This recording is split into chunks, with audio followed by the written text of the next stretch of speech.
On a large billboard on the wall of a giant building, a very striking advertising videotron can be seen. You can see a very eye-catching virtual woman with very trendy makeup and neon green hair. She is the mascot of a virtual reality game called Ripple. With her cute style, she said, "We understand that you must be very bored with just the same game on your computer. Are you a computer amateur or tech nub?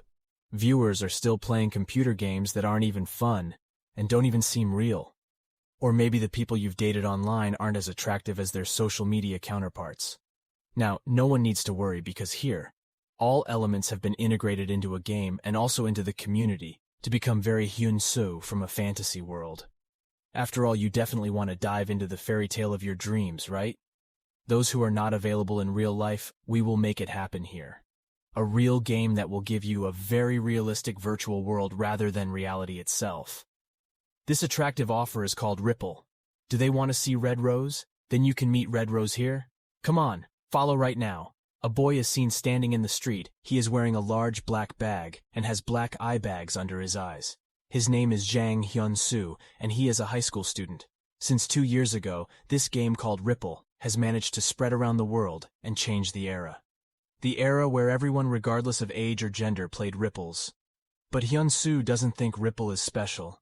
He finds it very ordinary, because in any case, Ripple's essence and tendencies are very unhealthy and cost money. Hyun-So is fed up. Even though he doesn't play it, he even understands how this game develops because everyone in his school always talks about Ripple. Even they are standing in line just to buy the game, and someone said that yesterday they got into the gold level pyramid in the game. Some people want to trade, and others boast that they have reached a place where their friends have not reached that area in the game. They are proud that they can achieve something in the game. Ripple seems to have become the second life they are currently living. Then, when the kids at his school were talking about Ripple, they were interrupted by Hyun-So. At first, the girls started laughing at him and even offered to buy him something to eat, because they know Hyun-So lives in poverty and doesn't even have a Ripple, which is a must-have item for all school students. Hyun-So responds nonchalantly, so they decide to mock him, saying they shouldn't touch him. Because he's angry, Hyun-So sits at his desk and only thinks about what's wrong with the people in his class. He really, really hates Ripple. At school, he's the only one in school who doesn't play Ripple. He doesn't have friends at school because of that. However, there are still boys who come up to Hyun-So and ask him to take a little walk. A blue-haired boy comes out on the street saying that Hyun-So is really unique because he doesn't play any games and doesn't even like Ripples. He doesn't understand why Hyun-So doesn't do that because he thinks using Ripple is very comfortable. Hyun-So says that in that game, there's nothing special about it. He's not even interested in her, the boy asks him, saying that Hyun-So doesn't even need to hate Ripple for no reason. Because he has become shunned by the people at his school. Intimacy with other students is a component of his school life for him. He then said, so if Hyun-So has some problems with money, the boys can lend Hyun-So. It's okay, I'm used to it, he replied. But the boys said that it was annoying. But they were classmates. He really wanted to get along with Hyun-So and wanted to play Ripple together. But he immediately got a piece of paper in his face. Hyun-So quickly replied that even at the ceremony, he said that he had rejected the offer. Hyun-So had gone home and told himself that even though he was grateful to Kim Dong-hyun for accepting and caring for him, he still hated Ripple. Because it was weird. Then Hyun-So sits on the computer and watches YouTube, where once again he sees lots of videos about Ripple everywhere, even in the news. Hyun-So is still sure that he hates it. Does he really hate just because he has no money? Apparently not. This is because Hyun-So saw his old joystick. It has a Ripple engine. The game he hated because it only reminded him of great regret. A trauma that he does not want to tell anyone. Then, seeing a man on stage, he announced that the biggest event of Ripple was about to start, because the #1 player in the world had entered the arena. He is a genius who placed second in the world in high school competition. The man asked the audience, can he finally ascend the throne to become the #1? He finally introduces a mysterious player known as 1F, which means one frame. Hyun-So's parents are not like others because they are very proud of him in both academic and gaming abilities, so they support him who loves to play games. They are what motivate Hyun-So to work hard and just be happy, even when it's hard. But soon Hyun-So gets an unexpected disaster. In a few years later, parents passed away, but this didn't stop us Hyun-So game. He also continued to play games, even when it's too hard. He didn't play because he innocently liked games, but because every time he played them, he even felt that his parents were with him, even though he didn't know if he just wanted to forget the pain that haunted him every day, or what it was. Time passed, and he began to feel something. Hyun-So understood that the game was his life at that time. He is then transported again to some kind of tournament where a lot of people have gathered. There is a moment of tension on screen, where two players evaluate each other. Many people thought that on screen would be the end of the game. But Hyun-So convinces himself that he doesn't need to panic, because he just has to concentrate. So that Hyun-So can counter his opponent's attack just by hitting faster than him. Did everyone see Hyun-So's amazing skills? Because he was able to dodge at the last moment and make counter moves, Hyun-So was able to beat a man who was in first place all time with a record of 32 wins with 2 losses. But it was Hyun-So who could fly and beat this player. At that time, Hyun-So was recognized by the whole country just because of the game. Many people congratulated him, so he thought that now his life would be full of happiness, but he understands that he can't be fine. Hyun-So stands with someone else, his boss. The boss demands that he explain why he let the people in the team go. But the boss replied that there was nothing he could do because the company that owns the contest just said that they changed direction. And on top of that, the game of wrestling belongs to the masters. They canceled the sequel. So instead they started gathering resources in Ripple and are making a game called Stromfist. Hyun-So's eyes were filled with despair. He didn't understand what happened, but his other people told him it wasn't a big deal. Games with buttons are losing popularity, and they also have offers to become a professional gamer at Ripple. Just sign Hyun-So's contract. Can't accept the fact that his team and his game will disappear from the face of the earth. But at that critical moment, the guys appear to Hyun-So and ask, what will he do? Because with his skills, he can go wherever he wants. Hyun-So can't imagine a single good idea about that. Hyun-So begins to speak, telling himself that it's even a relief to be frankly speaking in his soul. He thinks that. They are stupid trash. Hyun-So is still in the boss's office and he lost. Everyone jumped at him asking what had happened. But he just suddenly lost consciousness. He was in so much shock, he felt that he was going to explode into pieces. Hyun-So had Ripple friends at some point, but all disappeared. It turned out that what he had just seen was a dream. At school, class had long ended a few minutes ago, but he was still sleeping. So she asked, is he sick? But Hyun-So thinks he just has a headache just because he had a stupid dream, and doesn't mean his friends say he doesn't look well. So he wanted to drive her home. But Hyun-So refused, but the friend did not accept it. He said he has some business, so he will go with us, Hyun-So. While Hyun-So chases after him. Friends ask about what business he does. Did he ever hit some big students? Though Hyun-So apologizes and continues to chase. What kind of bastards hurt their friends? Next we see Hyun-So and Dawn going to his room. He goes into Hyun-So's room, which is very dirty, and he has to clean it. But Hyun-So doesn't care, so he asks them to leave him alone.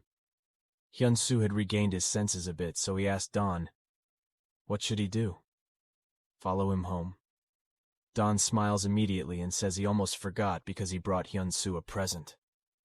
Hyun-So is surprised at this news because he never expected it. Hearing such a thing, she went to her bag and said that she would think twice before she would refuse again. Dawn lifted Ripple up. Hyun-So immediately got angry because he asked not to bring useless items.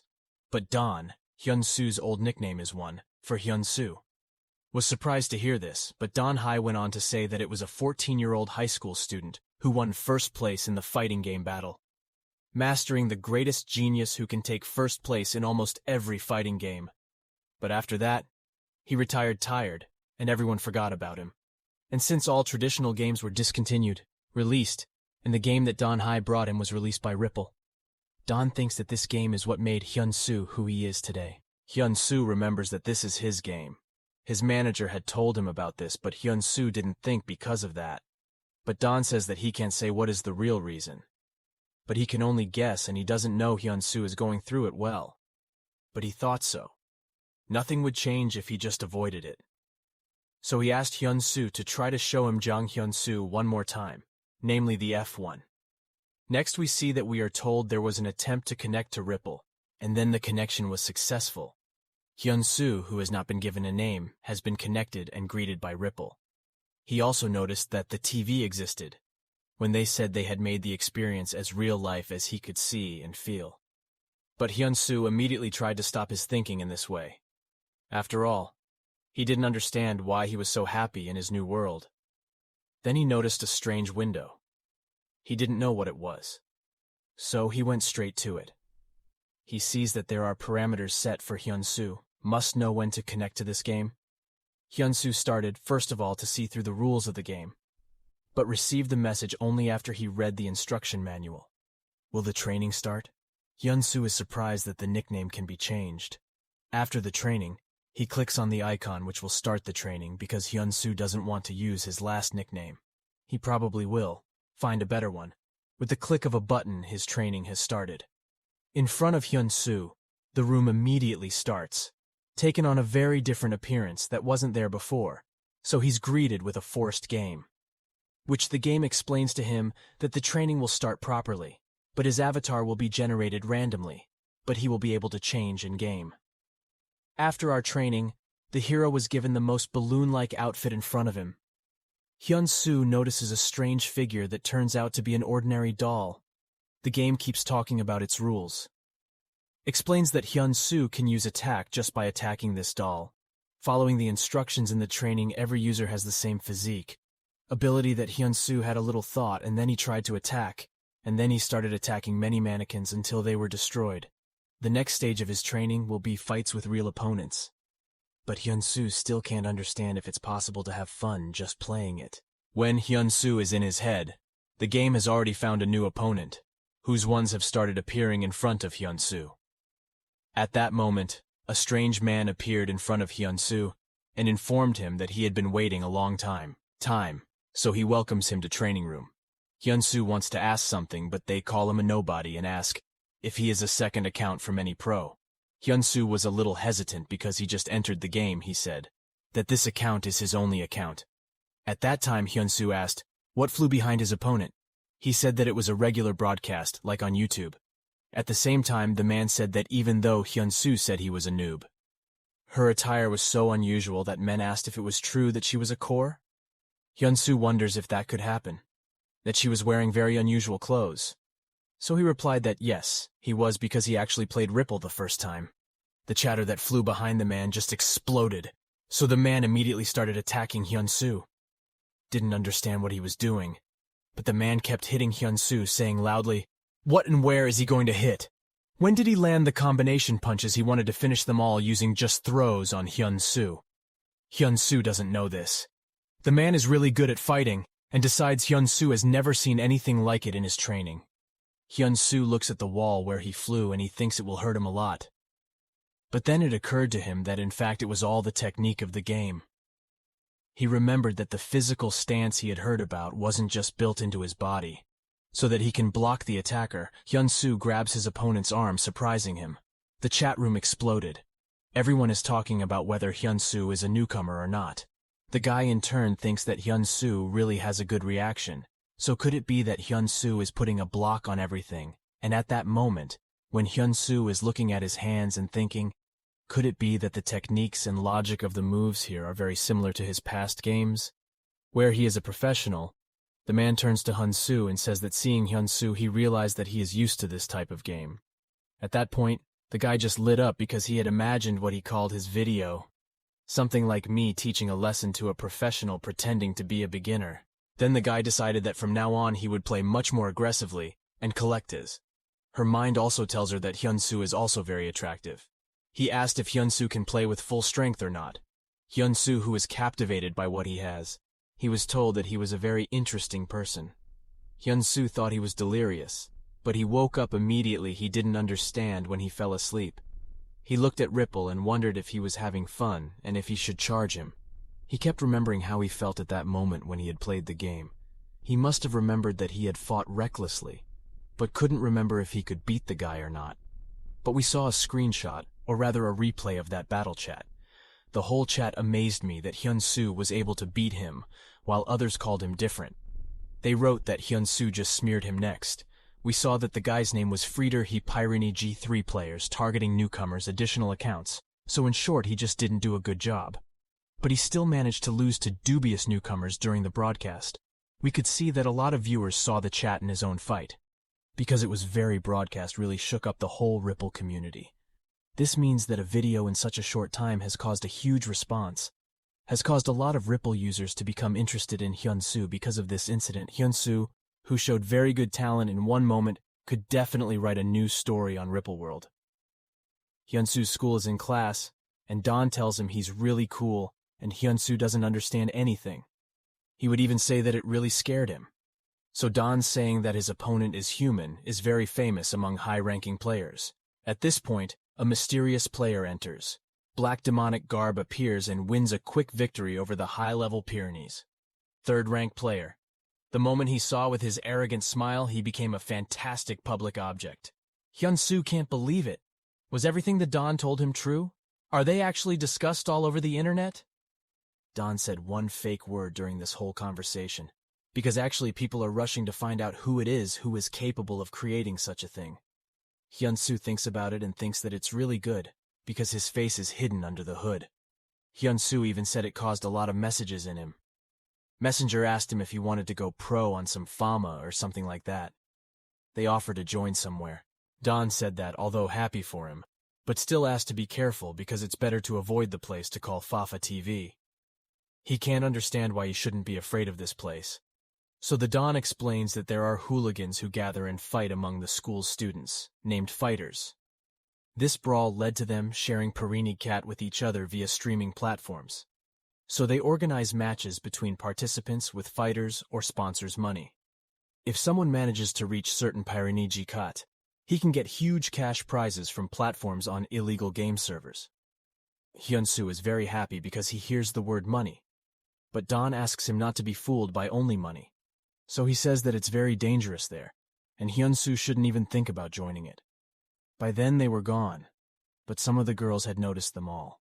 While comparing the newcomer's image from the game with Hyun-So, he noticed that Hyun-So's image in reality was very different from the one in the game. Then he finally realized that the newcomer's name is Jong Hyun-So. After that he left the class. Goodbye, Don. He says that he has a part-time job after school, so he will go home by himself. On his way, he thinks that he is in a very bad situation because lately he can barely make ends meet, and he can't cover all his expenses. By earning extra money, he couldn't borrow from classmates, but he couldn't borrow from relatives. But two weird boys come up behind Hyun-So and tell him that they have found the one they are looking for. They say they took Hyun-So somewhere, they take him to class and start taunting him, asking if he remembers it. Hyun-So doesn't understand why they called him. Why do they need him? Others stand there, says they are in the old school building, where the teachers simply did not go. Hyun-So doesn't understand why he has to go through all this. If it was because he had a bit of an old story with one of their people. It was then he realized they were absolute trash. While Hyun-So thinks about it, the hooligans started asking nerds for money they told them about. They ask for 5 bills of money tomorrow, but if they are too late, the hooligans will beat him. When Hyun-So stood still, he was beaten. The hooligans started to ask each other why he was so angry. In the end, we find out that he lost a lot of money on Fafa TV. Hyun-So heard the name for the second time in one day, for he had heard about it from the Don, but whether it was all illegal or not, he didn't know exactly. He just realized that Fafa TV is a meeting place for the ragamuffins, which the bullies asked about. It's fine to beat up the students since they might complain, but their leader says that he won't do anything because Hyun-So doesn't have anyone. Hyun-So can't win, he understands. How did he know? But bullies say that there are many rumors about him, even hating Ripple. Hyun-So had his old face again, giving him another nickname. The bully immediately looked at him and asked if he wanted to die, and if not, he asked him to make a simple face. The bullies start beating Hyun-So so hard that he's even told that it's too much. At that moment, when a girl appeared at the door. At first she told them to shut up, because if they didn't have anything to do, then at least they wouldn't be throwing business trash in the old school. Another bully came up to her and threatened her to leave, but he only asked him to take his. If he just wants to live, the bully says that he is not afraid, but another bully is holding. Hyun-So seems to remember her. He thinks for a moment and realizes that she is a high-ranking Fafa TV player. So he immediately ran to his friend to wait, but it was too late. The girl threw her fists out and called them weak and bluffing cowards. The hooligans were so angry that he called their friend weak, so that they immediately began to attack the girl and run towards her. Their chief asked one of the hooligans to stop and not to run at her. But Hyun-So thinks that he is the one who created this situation because he thinks it was deliberately provoked. He fought. He immediately dodged it. Hyun-So watches and understands that he will provoke another attack. Hyun-So knows that there is more for his opponent to do. He waved his fist to hit him harder. He will be able to do it. He saw that the boy had already swung to make his final attack. But he realized that this was a provocation, so the girl punched him and did strikes back. Hyun-So saw that the situation had changed like in the game we saw, that many people were already lying around the room. But their ringleader said that all the rumors about Fafa TV player were true. But the girl wasn't happy, so she told the bully to take the hooligan and run as far as he could, get as far as he could. The hooligans leave soon, but the girl stays with Hyun-So. He asked if she was okay. He touched his cheek to check if he was hurt. But Hyun-So feels embarrassed. She also gave me the ointment and said that it would be better if she used it regularly. Then this girl was on the phone with someone and she got asked if this hooligan was compatible or not. Most likely it will be about accepting them into the Fafa TV gang. However, the girl was against it because she saw their pitiful appearance and understood that they were definitely no match for the people they were. Then he was told that he had to hurry because they were about to take final exams and things weren't going well. If the person on the other end of the line has time, he asks them to follow up on this action. Hyun-So immediately goes to his part-time job. He rejoices that he is not late. He was happy he would do it without having to leave school. He thought of the incident earlier where the hooligans would attack him and then a girl would save him. But Hyun-So can't understand why he saved her, and he seems to say it's him from Fafa TV. Hyun-So thinks of everything in the toilet, but he's told to hurry up. So Hyun-So starts serving tables again. He was asked to serve guests. Hyun-So gets scolded by his boss because he can't make ramen, or he can't be somewhere in time. He came to table 20, where he had been asked to leave earlier. He called the man's attention, but the man didn't answer and looked a bit intimidating, and then he turned towards Hyun-So as if challenging him to a fight. Hyun-So decides to ask if he likes ramen or something like that. But the man turns to Hyun-So and points his finger up, saying that the ramen is good. On the contrary, so she wanted to compliment him. Hyun-So was surprised he didn't expect to be praised, so he thought the guy was really weird. But the man called by Hyun-So strangely tore his hair. After Hyun-So has gone because he could just not understand. How? His friend asked him to follow Hyun-So because when he came there to see him, he certainly couldn't imagine that he could be brought to fate. But then he had looked at the description that had been given to him and saw that it had written something about a game tournament going on. He looked into the browser and searched for information about this tournament. He discovers that it is dedicated to the Korean battle. But Hyun-So is known as 1F. He not only once but won 8 times in the fighting game Korea League Battle Master. He is also the #1 Pyrene G in the world and only has 2 losses. It doesn't matter at all considering his win. But after the sudden closing of the sports club, he disappeared somewhere. He even thought that Hyun-So was a very impressive file. But Hyun-So was just a hoax, which was very hard to believe, seeing as the character is very far from fighting and sports, not involved at all. This man saw it. Besides, he still decided to make up his mind, and he would think about the repercussions later. Hyun-So stood up and ventilated because it was very hot outside the room, and in the room itself. Next, we see 2 men walk in, talking about the fact that there are still people in the world who play computer games. Games, but not Ripple. But they have not fully understood why play games on a PC when there is Ripple. At one point they came to the decision that sometimes you can play Hyun-So. We watched the 2 guys and understood they were the same hooligans who had attacked him at school. But Hyun-So can't react that quickly, so they grab him saying that they just met and that they have something to talk about Hyun-So. Not understanding what they were doing there, the person who saw this scene just now. No longer willing to risk offering him a job on his team, he wonders what he should do. That time when the man crumples the paper draws Hyun-So and thinks that he will tell everyone that Hyun-So failed the test. So it seems nothing bad should happen. But then when he saw the picture, beyond reason, the hooligan had already led Hyun-So and the other workers to threaten to call the police. But they didn't care because they didn't even think that he could do anything for them. The man was also shocked that hooligans grabbed him in the middle of the day and let him out the door. But then he remembered that it was the hooligan he was talking about. Irene called out to them, unworthy, so she thought. Now is a good situation, he said. Precisely these hooligans were suitable opponents for the test. So it might be fun now.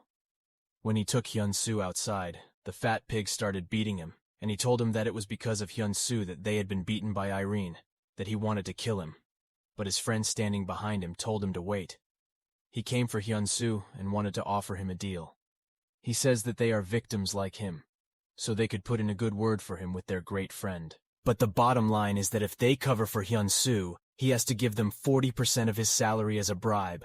He tells him that his friend is very smart, and he is in turn as befits a fool who is too stupid. Confirming his words, the man watched everything from a corner and thought that it was good. The decision that Irene didn't take them because they were just trash. Hyun-So backs into a corner, thinking what kind of bribe is involved. What kind of nonsense is this? He only had one encounter with them and now he has to endure this attitude? But he has to give money to these freaks. Soon they will demand more from Hyun-So. He stands with fists and thinks that he will not obey them. He tried to fight his enemies. The opponent has appeared behind Hyun-So again, and he urges Hyun-So to disobey him too. But Hyun-So doesn't have time to discuss anything with him. He punched in his head because he had ignored those freaks. The whole time Hyun-So was scared, but he dared to answer. They understood nothing because they expected him to agree with them immediately, just like all the other nerds. But Hyun-So is not like that. All this time being watched by a man who can't believe it. Her eyes widened. But the school kids get angrier than they were before, and they roll Hyun-So over and start beating him, saying that if Hyun-So disobeys them or ignores them, they will continue this beating. The man searched at the time and still couldn't understand how he could respond with such conviction, but in the end he pityingly backed away. But soon he thought it would be worse if he really left, or should he go butt in. But he decided to watch the scene for a while. When the hooligans finish their attack on Hyun-So, they call him a worm because he treats him more than disrespectful, so they think that each one of them is doing what they think is right. They came to Hyun-So again and grabbed Hyun-So's head, as if they were expecting him to say he would be totally wrong. But Hyun-So says he won't give anything back, and that triggers a wave of aggression from one of the guys kicking him in the face really hard. They beat Hyun-So once again and told him that they would give him another 5 minutes. If he doesn't want the answer to delay the time, he has to understand that a small amount can make his life very difficult. The hooligans laugh at him because Hyun-So really doesn't know how to fight back, but he still protested. Hyun-So is very offended by these words, because they say that his life can become very difficult for a few pennies. But Hyun-So understands that his life can't get any worse than that now, so he asks not to make her laugh. He got up from his knees. Everyone who saw him was shocked and shocked the hooligans. By that time, the man had dialed 112 because he knew that if he didn't call the police, the situation could be a lot worse. But he is sad because he doesn't know what to do and their distribution exam is about to happen. So he wanted to find another participant somewhere else. But he is interrupted when a very loud laugh is heard from the fat pig. He laughs because he doesn't understand what Hyun-So is doing. But Hyun-So is otherwise so serious he takes a stance as if he is ready to fight. He said that he would never give them money. The white-haired hooligan had already lost. With his temper, he tells Hyun-So not to hope that he is better than Chunan, and the hooligan realizes that Hyun-So can get angry, so the bully has his shirt off. Tells Hyun-So to get ready for a short break from school. The man had started talking to the police station asking about the incident, while Hyun-So and the bully will fight each other. But the man immediately hung up because he immediately became very interested. But Hyun-So doesn't have time to laugh because he's never fought anyone before. But he still remembers the feeling of fighting when he fought other men in Ripple. However, he understood that in life, everything was much slower than in games, so he thought that he could dodge it.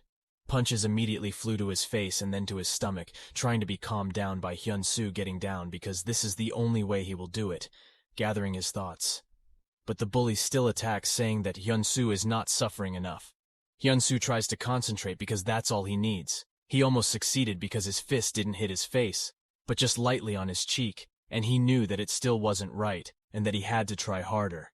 He knew that the only thing he had to think about now was the direction of the next attack. All he saw was the trajectory he would have to dodge. The bully starts hitting harder, but Hyun-So starts to dodge. He begins to trace the patterns of his opponent's movements because then he will be able to turn the situation to his advantage. The bully gets mad that Hyun-So starts to dodge, but Hyun-So remembers what he has to do just like that, because that's how Irene had fought back last time. In turn, starts using his feet. The guy sees all this and remembers that if you look at it this way, it turns out that it is Hyun-So. In the news, his first nickname in the history of fighting games is the cyber athlete with the brightest talent because it's the cyber athlete with the best reaction. 1 F time, and currently Hyun-So still manages to dodge his attacks and counterattacks. The opposite of this manifestation of power is staggering. Not only Hyun-So, but also his opponent. But the bully had caught her hand. She was even angrier than before. He asked Hyun-So if he had done too much, and then he punched him in the face, and then he wanted to end it with his fist. Hyun-So dodges again so his foot hits the wall and not Hyun-So. So Hyun-So immediately decided that now was the right time to start running because he would definitely miss his chance. Hyun-So only now realizes that he has never struggled before in his life. The bully still tries to hit Hyun-So, but he keeps doing it, dodging and getting angrier. The already vicious bullies and the man who saw them understood that everything Hyun-So was doing made sense. While he was just observing their fight, he was also really tired, so he wanted Hyun-So to do something about it. But still, he knew that even though Hyun-So didn't know anything about basic postures, his skill in fighting wasn't zero. So little by little the moment came when the unreasonable and stupid opponent completely tired and belittled his own. The fat hooligan opponent even decided to play a prank on his friend, saying that the pressure he had to kill Hyun-So is gradually sinking, and he even taunts him. Hyun-So thinks that this is also even for hooligans like him because it hits his pride. Enough! The bully says that he will go to get it. Calling Hyun-So an orphan, Hyun-So has something in his head again. He didn't even realize what was going on with him, and the bully started running at him. The bully ran to him saying that he should stop showing off, and then he punched him. It seemed to the man that this punch was really strong. He couldn't understand why Hyun-So had stopped dodging, and the fat hooligan was even a little scared, actually. He thought that Hyun-So could even die from a friend's punch, but his bully friend doesn't think so. For it is not so easy for a man to die. Fat asked, "What will be done if Hyun-So doesn't wake up again?" But the answer in which it was clear that he would beat him again. It was clear enough the man was standing there gnawing at his finger because he thought that he should have called the police. At that time, Fatty noticed that Hyun-So had not stood up for a long time, but the others still convinced him that Hyun-So was only pretending. Hyun-So jerks his finger and gets up. Then the bully is happy that he can hit him again, and he is right, that he was just pretending, and it will happen. Maybe it's a lot easier now because Hyun-So must be not well. The bully has left Hyun-So, saw his friend, expecting him to say that he was good. We can see that Hyun-So is bleeding from his lips. He was mumbling something completely incomprehensible. So the bully came and asked him, was he really mumbling? Hyun-So says that now he beats hooligans. Understand nothing because he stood there. But then he hit him right in the jaw and then he kicked him. Hyun-So turns to him with a face full of cruelty and intent to kill and says that he will kill him. He lay down and thought it was so hard to live. Why did he inherit such a difficult life? Hyun-So is relieved that his headaches have stopped. The two evil and ruthless people approached from behind, gestured at him and whispered to Hyun-So to have a little rest in real time. We can see that Hyun-So's punches go really hard on the bully's face. He didn't understand how a kid like that could hit him. In case he changed, he did not see that person in front of him. He saw a completely different person. The bully ran, but after every punch to the bully, Hyun-So followed. Hyun-So who managed not to get hit at all. Hyun-So is even able to arrange the palms so that no one is seen by the bluff behind him, so another punch goes right through the bully's face. Hyun-So stops that, leaving the hooligans. Confused, Hyun-So looks at him with his crazy eyes and offers to play. The bully thought he had lost his possession, but he still thought he could win.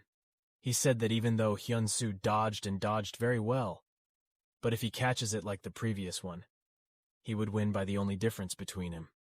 But Hyun-So's strength after punching Hyun-So in the enemy's face. He was silent. Sure, that street hooligans will do it.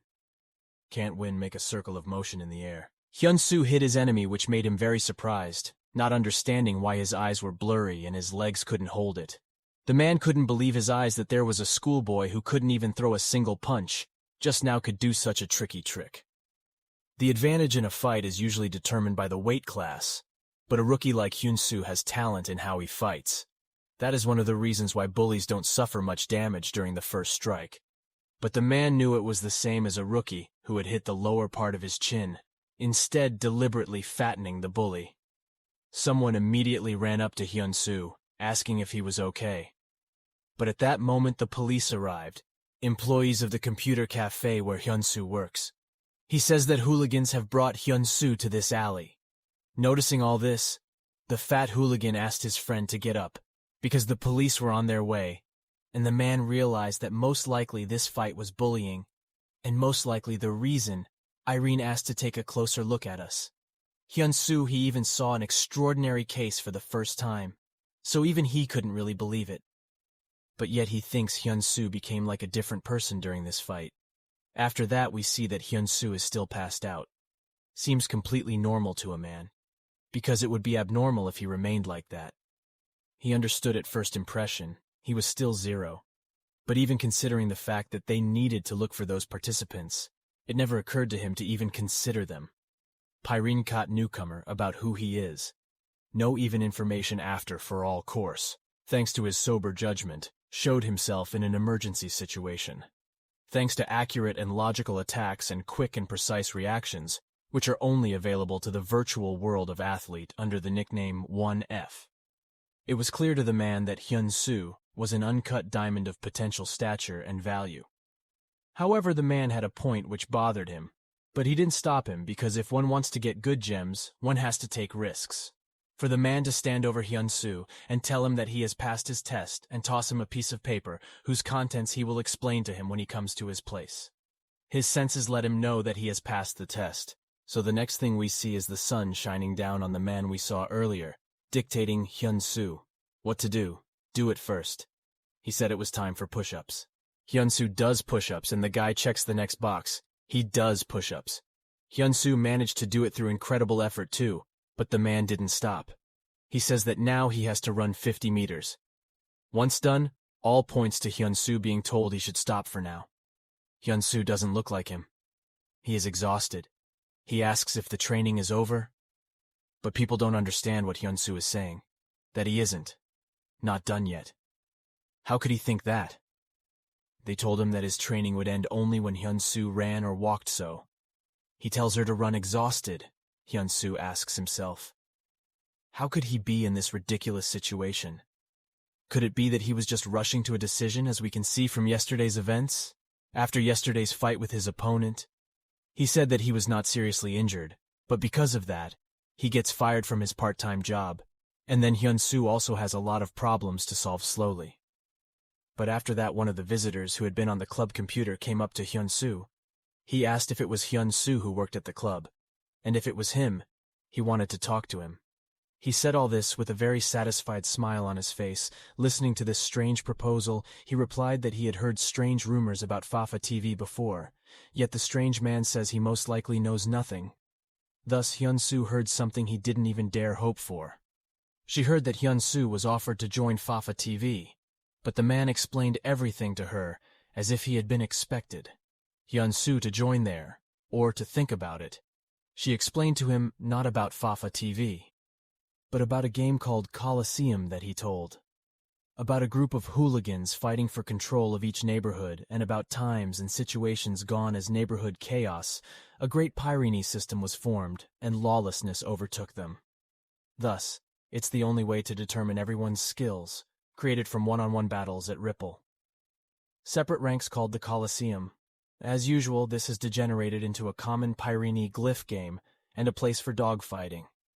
There is one gameway called Fafa TV, and the guy just looking for participants who can fight there. So when he saw us fighting Hyun-So, he was intrigued, so the odd man once again invited Hyun-So to join his ranks. Hyun-So hesitated a little because, even though he could fight, it was the first time in his life. But he wasn't sure about that. The man interrupts him and asks, "Is he interested?" So he asked, would he be able to do it at least once in his life? What does he want to do? And then he immediately called his old nickname. 1F Hyun-So was surprised, because how did he know his old nickname? Doesn't that mean this strange man knows who he is? The man went on to say that he had heard that Hyun-So didn't like Ripple, but that's what he proposed. Very different. He understands that Hyun-So is still very interested in finding ways to beat the enemy. Hyun-So kept muttering that it was his first time fighting and he didn't have time. But the strange words the man they give, the monthly bonus, and the many benefits of winning make Hyun-So think, he says, this is better than the normal salary of a part-time job, so he mustn't give up halfway. But Hyun-So doesn't even do it, kept listening because as soon as he heard about the money, which he agreed to at once, and was eager to get started. Hyun-So had done his practice in over 12 minutes. The man says that with this kind of stamina, Hyun-So will definitely die soon. They managed to introduce us to the guy. His name is Lee. He is 20 years old, and he is also the clan master in the Colosseum. Hyun-So lies on the floor and says that he did his best, so don't blame him for the result. Lee agreed because that's exactly what he does well. Hyun-So asks Lee about something he asked, if the clan has anything to do with the bullies, but he soon heard it. They were completely different. He wondered if it made sense to keep the clan if there were no links. Lee was excited by this question, saying that the faction that runs the Colosseum, the game charges people from the outside, and in fact many of them actually start with an entry fee, review betting monthly subscriptions and even commissions. Then Hyun-So says have heard so much, so he can become a cyber athlete and not even pay for it. He realized that it was impossible to become one just by registering. After all, join the Colosseum, you need to pay a fee and pass the game code test, and to reach the base G-level Pyrini, need to pay more than 500,000. But he asked Lee, what is school? Kids can even earn that kind of money. Lee replies that it is clan leaders like him who hire people with good skills and solve money problems, as clans generate income as management and sportsmen receive money. Simply can be called a business, however. Lee makes it clear that he doesn't have such a goal, so he offers him to pass Hyun-So. Don't know where they went, except he said that they have a lot to do today, because to register Hyun-So, they need to take the code to enter the game and do the test too. They need to introduce Hyun-So to the other members of the clan. Seen at this time, Irene is busy with her coach. Lee hands Hyun-So the phone and says that this phone is for his own use, given especially for him. But when Hyun-So passed through this area, he saw many people on the street who looked very intimidating, as if all of them were hooligans. Seeing Hyun-So, many people even called him. He didn't like the atmosphere, so he told Lee about it. He just told Lee he didn't have to. He complains that he can get the code. He had no idea that they had such a place. But, said Lee, that it wasn't there before, and that it was only there to put the team together before the Colosseum moved to Ripple. This is the place to do it, and even now groups of friends can gather there. But still much lonelier than before. Then Hyun-So noticed that the people called Hyun-So looked familiar. He was right, because among them was Irene, who was standing alone nearby. Don't say hello. Hyun-So is friendly since they are seeing him for the first time, and in addition, Hyun-So looks very weird and fragile. Hyun-So looks at Irene and wonders, is she really part of their team? Then we see the facts. He is a member of the clan lending dogs. Two men ask Irene, is she boyfriend? Went there, and the other one also supported the joke saying he didn't know about it. But at the time it was the complete opposite of what they said. He called out to Lee, his brother, which surprised everyone. They immediately started asking if he was the same clan lord of the Seed, and then came to Hyun-So. He asks, is Hyun-So a member of the club too? He immediately replied that he had joined the club not long ago. But two people start laughing because they think they got it, because they have no other choice. They are shocked. That they could hire such a fool, people say this is bullshit. But others said that this was not the case because it was all thanks to Handsome, the older D-rated older brother. Irene didn't like the fact that he touched her, though she didn't care that he was making fun of her. After taking a beating to their filthy hands, the hooligans walked away from him, very annoyed that they weren't even allowed to make jokes before. They leave. One of them turns to Hyun-So and says it's pointless to stay in the area since the encoder isn't even there. They should also leave Lee, saying that they can't believe that he's gone since he seems to be there.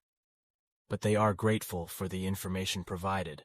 Lee follows his sister and Hyun-So for a walk around the area. He says the slums are growing very fast. But Irene doesn't find it funny and asks, "What's so funny about that?" But he was sure that nothing could be done about it because he was a high-level Pyrenees player, so he couldn't fight back. Irene punched herself in the face and confirmed that it was actually from this place never got dressed. However, Lee asked her to be patient, as they would just take Hyun-So's code and leave immediately. Where Irene lowered her hands so her hands weren't covering her face, and saw Hyun-So, and then she told him that she was happy to see him in the ranks of her and her brother's clan. Hyun-So was also a bit awkward, and awkwardly replied that he was happy about that too, but Irene had noticed that. So he asked, was she surprised that he was also a member of the clan? He immediately feigned surprise. Lee also said that they should wait for him because he has some business to take care of, and then he will come back to them. When Lee left, Hyun-So and Irene were left alone, and the atmosphere in the air was extremely tense, as the two of them fell silent. But Irene decided to lighten the mood by saying she could have done it before, as a matter of conversation. Hyun-So decides to ask if this code is important or just a formality. But Lee wonders if his brother had told him about it. If instead, she asks him to see, she shows him that it's impossible to download base game without code, and it's impossible to find out information. Hyun-So's mind asks about the test which he was told the testers did. Hyun-So himself starts to get very nervous because he will most likely do it and have to fight again. He laughed nervously, and that's what he noticed. But Hyun-So falls silent and hangs up, saying that he had a sudden thought of leaving just like that, returning to not be in the surroundings anymore.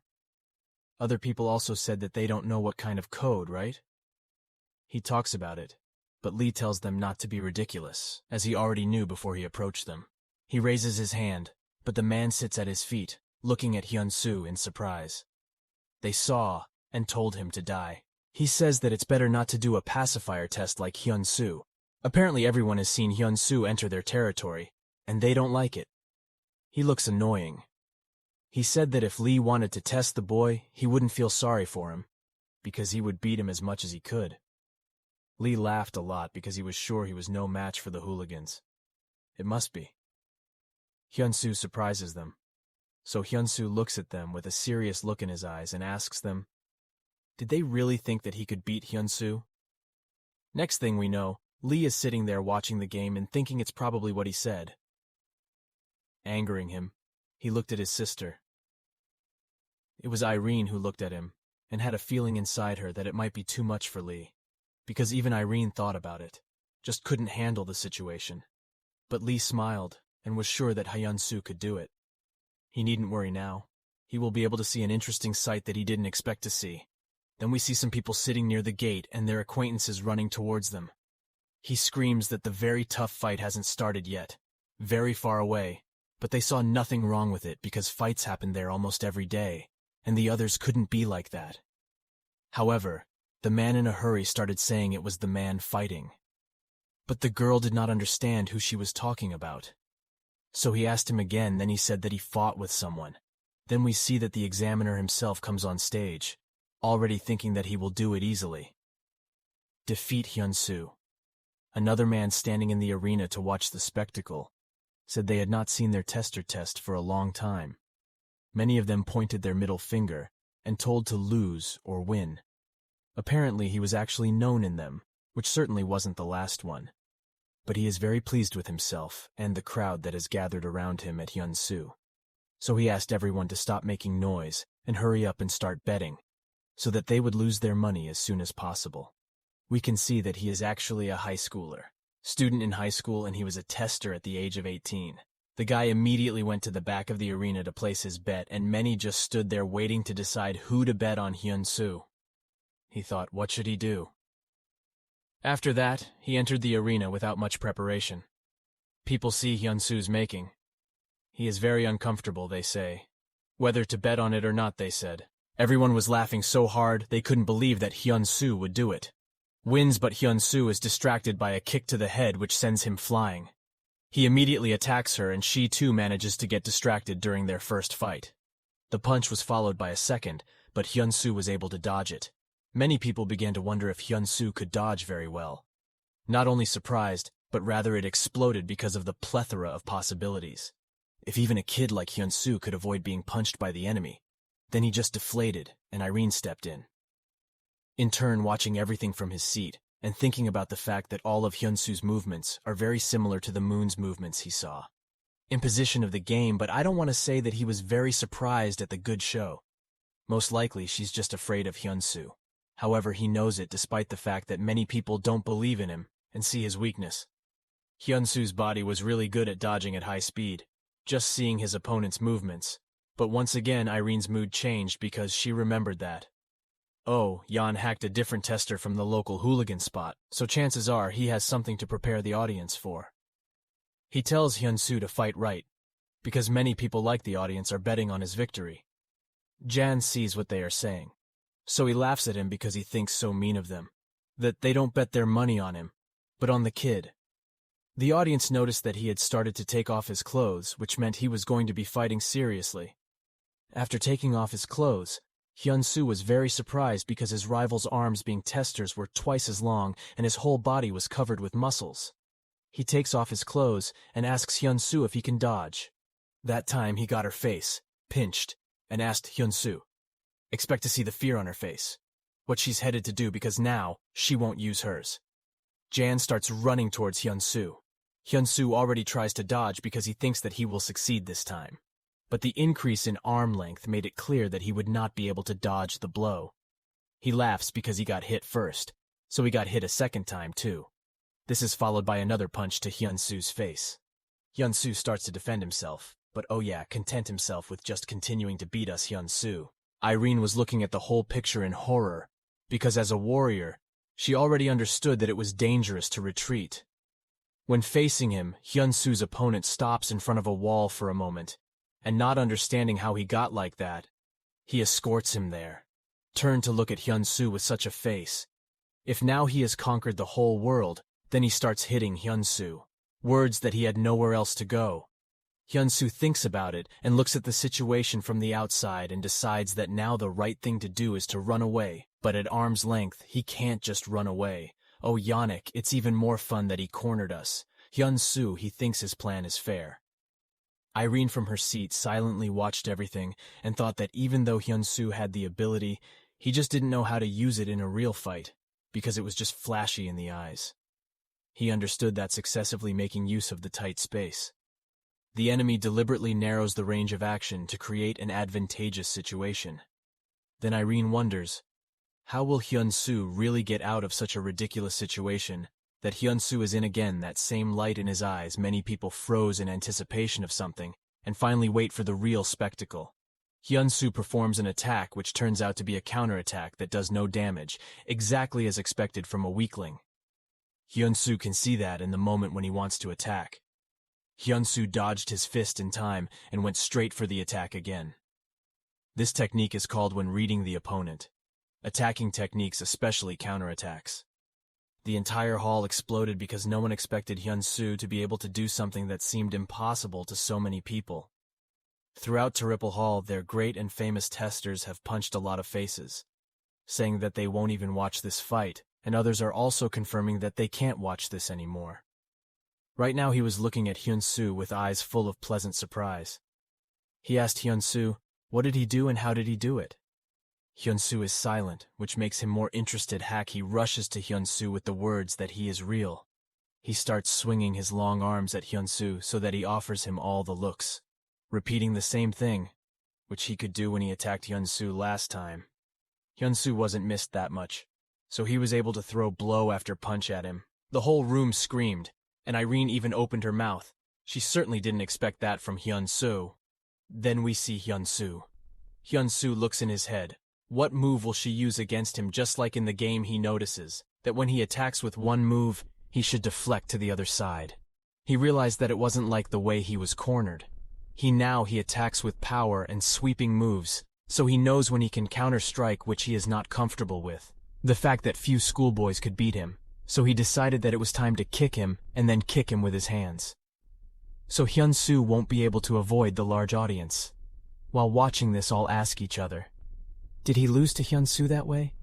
They even asked who they had bet on, but they all decided that they would bet on him. Many people look at Hyun-So and think of him, despite his appearance, he struggles a lot. Well, at that point, a lot of people started questioning if the testers were doing well, because they were picked by alliances and hacks. He is now almost beaten by several schoolboys. Lee also continued to watch the fight without a word. He thought it belonged to Hyun-So, got beaten up in that alley and passed out. It's as if Hyun-So suddenly changed, but then he realized the opinion that he must be so wrong because Hyun-So is like that from the beginning, on the contrary, it was more likely that it's all an image. An insecure figure is a mask, and the real personality that hides underneath is a true fighter with such character. Most likely Hyun-So couldn't understand her the whole time. Hyun-So, while he recovered from one more punch, he smiled involuntarily, but he didn't. Note that he was already very tired, but Hyun-So started testing new punches on himself that no one in the audience had ever seen before. He kicked Oh-yeon in the stomach, but he didn't miss either. So he does the same thing. We can see that Lee goes to his sister. Irene was shocked and said, "You idiot." Irene asked if he was okay? New member of the clan, and if there is something wrong with him. So Irene said that there is something in him. Since then he has shown excellent skills, just like he did at Ripple. Lee also complimented Irene for advising them as good and promising newcomers, so at this point judged they could get the code. However, when Irene looked at the arena, she saw a very scary image. He is standing above. Hyun-So smiles. That's when we see Hyun-So lying. He quickly defeats the enemy, and then tells his brother not to dream of such an easy code, so he tells him that next time the code will definitely appear. Lee said he was right, but then he asked again, as if he had already done so. Just auto-answered last time. She told him not to be too shocked for if he lost. Then they would justly have to aim for the other as a whole. The audience is convinced that Hyun-So has lost, and the others say that they have lost their money. Here wondering why her brother was so surprised that there would be another time, when they can try again, except Lee says it's impossible since he's betting all his monthly allowance on Hyun-So. Irene was very surprised by what she just heard. He couldn't believe it, he said to his brother. She was just Irene who was sick and gambled. Started saying names and rants. Hyun-So wakes up. He bends over her and asks, "Is she okay?" Hyun-So doesn't understand anything. Most likely he does not even understand where he is and what he has. Coincidentally, Irene asked us to wait and rest, but Hyun-So wouldn't give up. He kept asking what happened to him. So Irene started saying that if Hyun-So was talking about the exam he just had, fight, then Hyun-So just loses. Hyun-So is very annoyed by this. Irene hit him on the head with her palm and told him to stop flying in the clouds and to wake up, because even though Hyun-So had lost, he had to understand that even without the basics, he could do it. So, Hyun-So is really nice, and he has nothing else to say. It's because he doesn't really trust Hyun-So either. Hyun-So understood that, but he kept at it. He rubbed the place where he was hit by Irene. Then Hyun-So shook his head. If he's looking for someone, he asks where Lee is. Noticed that Irene's face had changed, so she asked what was wrong with her. Who pressed her hand to her face and said that she was really mad at her brother, but that the examiner's name was Jan, so it seemed her brother had gone to see her, so he might be able to arrange for her to re-examine. Hyun-So doesn't understand what's going on with him. He did not understand why he was trembling, but by that time Hyun-So's face had changed. He thought that he shouldn't think like that. Actually, he had an idea in his mind to try fighting again. Next we see a girl standing and waiting for someone, but her friends hurry up. She asks, "Is he coming or not?" The pink-haired girl's name is Yejin. Those people met him because they had to hurry. They were late, so they said, "It's someone waiting, so we should go." He knew full well that in this exam there would indeed be many attractive and clever boys, and he would be very curious to see what would become of him. Hyun-So is still sitting and thinking how he can get out of that situation, and many audiences are watching everything. They all almost lost their money because actually Hyun-So would be left without their pocket money for a month and the others bet 3 months. He almost stopped his heart. They thank him because he has earned his victory. It wasn't just them. He himself wasn't happy with their conversation, so he asked them to hang up or go somewhere else to talk. Even though they were slightly surprised that they had to leave, they agreed and rushed elsewhere to talk. Jan walks by and touches his nose, which is bleeding, as he is totally confident of his victory against this schoolboy, or not Hyun-So. But he was hoping to beat him. To be honest, it wasn't like that. She calls him out and belittles him, and you don't even know she ever fought, except she wonders why he beat her so badly than she did. He was approached by Lee, who asked if his examiner was okay, whereupon he even joked that he was. He doesn't appreciate the joke and asks what she wants. It's already over, so why did she come to him? But Lee only asked when he could do the second test. But he said that there was enough talk because there was no need to win the test to get a pass. Lee wonders if that means the one Hyun-So has passed the test. However, he says that he's still thinking about it because he has also received such a good offer from Hyun-So, so he doesn't even have a taste of victory. He looked up at the sky, but Lee cut him off and asked if that was possible. Oh yeah, and he saw that too. He saw Hyun-So, who had just put a high-ranking player in Ripple's coercion. He asked if the Hyun-So who appeared to be a nobody was really. Lee asks if he doesn't believe her, but as expected, he doesn't. But after watching the video, he realized that the face he saw in front of him when his attack was read out. He was the face of Hyun-So, who didn't have any hesitation to clench his fist. He realized that luckily for him, he didn't have time to hit properly, even though he won. He could have lost, and he didn't think it would. He still says he will agree to Hyun-So for now. Lee says okay, but he still has one more request. He is not happy to hear it, but he agrees. Listen to him. Lee asks for one thing: to keep Hyun-So's code and information confidential. Then we see that Hyun-So and Irene were waiting for Lee for a long time. They don't understand how they can talk about anything for so long. But then something strange was noticed. In some old abandoned buildings, it was raining heavily, and in those buildings a strange fat man was holding a doll and stroking its head. But at one point 2 people entered the building and wondered if it was true that they had agreed to meet there. But they replied that someone had told them that it was he who did it. He would have been there, but the fat man from the beginning said they were noisy, because now he was sincerely understanding and admiring each other with his doll. They took offense at not understanding how such an otaku could tell them what to do. Plus, how did he get there? At first, this place was not a special gathering place, right? However, the fat man asks her, is she really an otaku? He was the one who was summoned to this place, Hojishima. He is a first grader in high school, and it is known that he doesn't have a special ranking at the moment, and he's still only 17 years old. In the middle of this silent night, I am currently heading somewhere in this mansion. When I arrived at the room I was headed for, a man was sleeping on the bed. Looking at that man, I thought that this time I would succeed in saving the world. For the first one, I would start by taking off the blanket that was covering him and then sitting on his stomach. The man woke up. He was quite confused and called me Elena. I feel happy because I finally succeeded. I thought I would fail like last time. Before, I didn't expect that he would wrap me in a blanket. Now I have knocked on the door of success. I thought there would be no more obstacles now, but suddenly he tore off the sheet and wrapped me again in the blanket like before. He then said it was late at night and touched me gently to lull me to sleep. I thought that I didn't need to be gently touched like that to fall asleep. When I thought that I should get rid of the sheets next time, he could guess my thoughts and say what I was thinking. He also said that it would be useless since he still had the curtains. I, who felt a little irritated, said that his absurd power was the reason why people called him a monster. He then called me his wife and said if still he wouldn't sleep in a room that had nothing, so he asked me not to try too hard. I, who still haven't given up completely, thought that he should just wait and see who would win in the end. While I was still wrapped in the blanket, my husband asked if I would sleep like this with him. I thought it would be a shame if I had to sleep with nothing to do, but I loved being in my husband's arms. I felt safe about it. I wonder if it's because he has a big body. His body is indeed muscular. I feel like I want to touch her just once.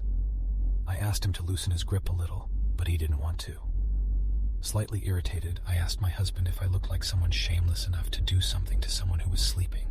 He replied that I was like that, and that's why he refused to loosen up. He then asked me to sleep and said that I must be very tired because it was so late.